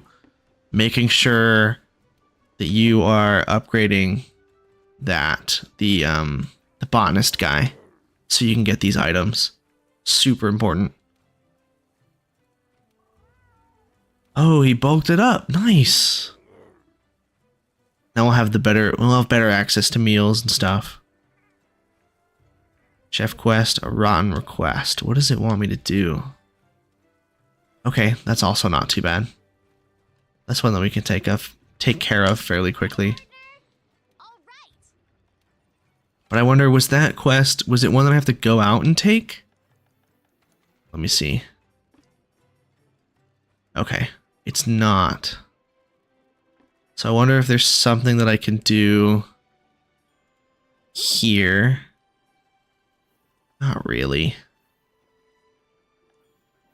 Yeah, we'll just head out there.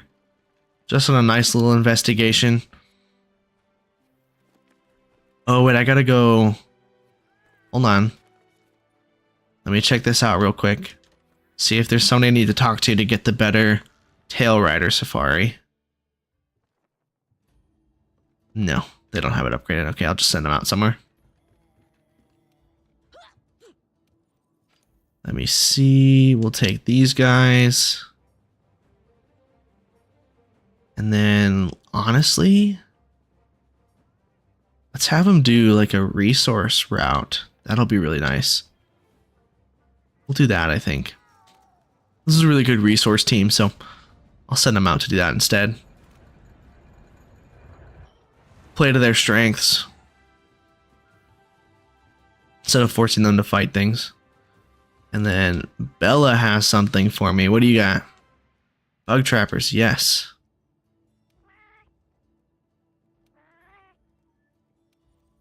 I can talk to the little Jagras now? Oh my goodness. Wait, I just realized that I have not made any sort of upgrades to my Palico. Oh my goodness, I am so sorry. Hold on. We're gonna fix this. We're gonna fix this real quick.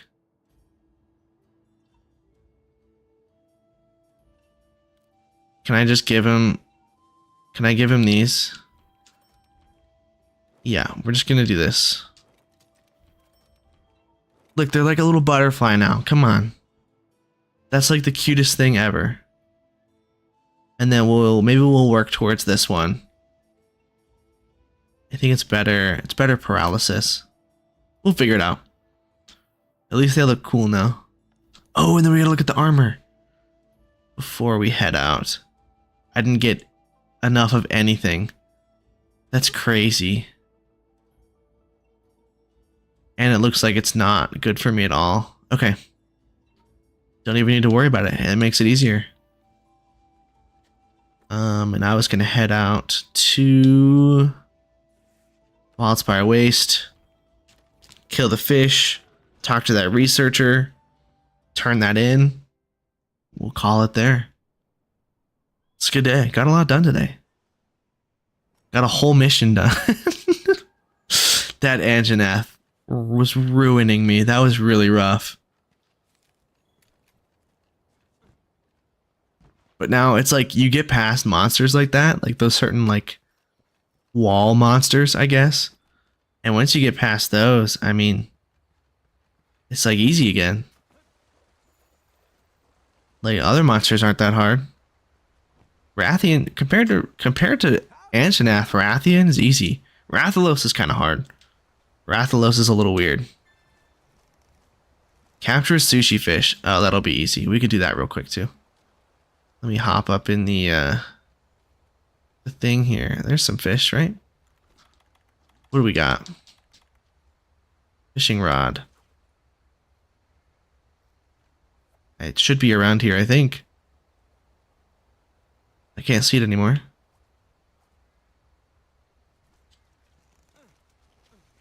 Is it sushi fish? No. Okay. Maybe I should go. Maybe I'll go around so I can actually see. Maybe the light won't be so glaring. I don't see any fish. But this guy's fishing here. This has to be the spot to do it. Just throw it out there. Who knows? Who knows what I'll catch? We'll just have to see. Okay. Here we go. Sushi fish?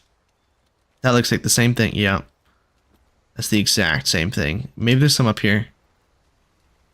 That'd be funny. No. There's gotta be a way to be able to... Oh, here we go. These might be sushi fish. Get this out of the way too. Come on. There it is. Nice. Okay. Back to killing the bigger fish with the whiskers. The catfish. The Monster Hunter catfish.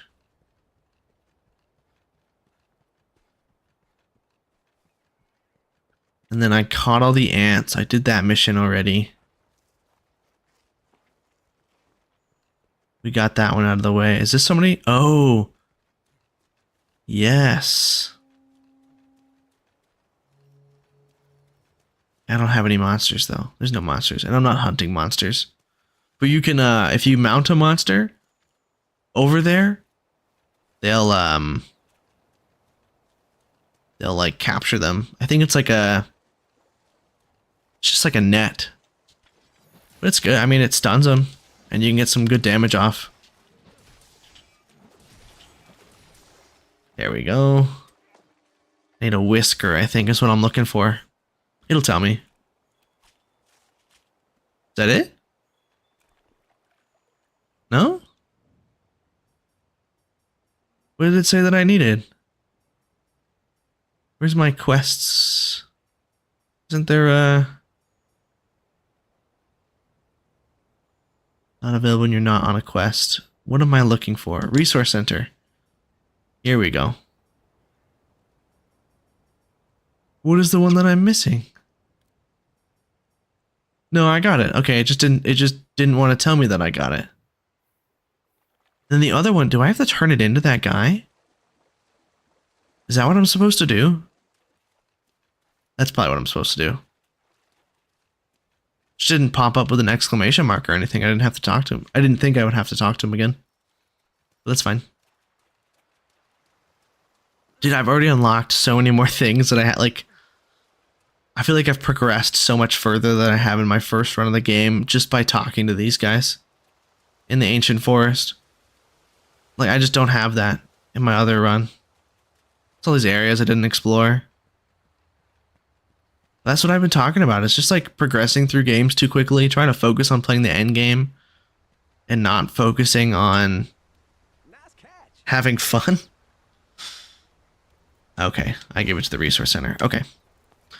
But slowing down, taking these games at like a normal pace and not trying to rush through it made this game so much fun. It's awesome now. I mean, it was awesome before. I feel like that speaks to it being a really good game too. Because I could practically rush through the game and it was still fun. Where is the resource center? I should probably... Oh, wait, this guy, isn't it? No? I might not be able to. Let's talk to my Palico again. What do they have for me? Ooh. Okay.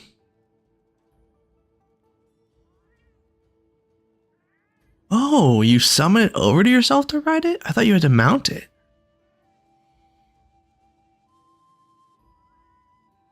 Okay, hold on. Be nice to get on, open the wildlife map. The destination and your tail rider will automatically take you there. Oh, this is for like getting on the Jagras. Oh, that's super interesting.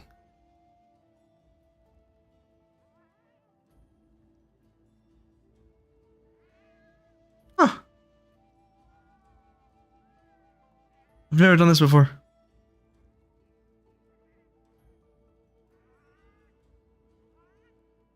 That's super cool. I wonder if like what kind of monsters you can call. There's probably like one for each area, I would think. All right, let's head back to Astera. We'll talk to the resource guy, and then we'll call it a day. But I appreciate you guys stopping by. I appreciate all the chats today. It's really been on fire today, making me super happy. I tried to set up a cool bot thing. Obviously, that's not working at all. But I tried. I'll try to set it up again for next time. It's just supposed to be able to have like cool games and stuff for you guys to do while you're waiting and I'm talking to you guys. I wonder if I can set this back up. Let's see if I can fix it. So if you guys, if you're in the chat right now, let's see. Because it says the chat's in there. And if I tell him to leave, tell him to rejoin, does it pop up that he's in there? See? It's not working. Who knows? And if let me type. I can type in the chat too. Hold on. You're supposed to be able to do like exclamation mark 8 ball, right? Yeah, see, none of that works. It just sits there. Oh. Hey, there it is. All right, I think you can do exclamation mark command, and that'll show you some other stuff that you guys can do. Maybe not. Hey, we'll get there. I'll tweak with it next time. But thank you all for stopping by. I am going to have to call it here. A little shorter than I'd like to do it, but I'm going to get some good sleep. That way I can keep putting better content out for you guys. But if you're having a good time, if you enjoyed, please leave a like, please subscribe. I will be back on Friday. Good night. Good night, my dude. I'll be back on Friday around the same time. Like 10 o'clock Pacific time. Because a lot of people are on Pacific time. It's just an easier one to call out. So if you guys want to stop on by again, I really appreciate it. But that is it for me. Have a good night.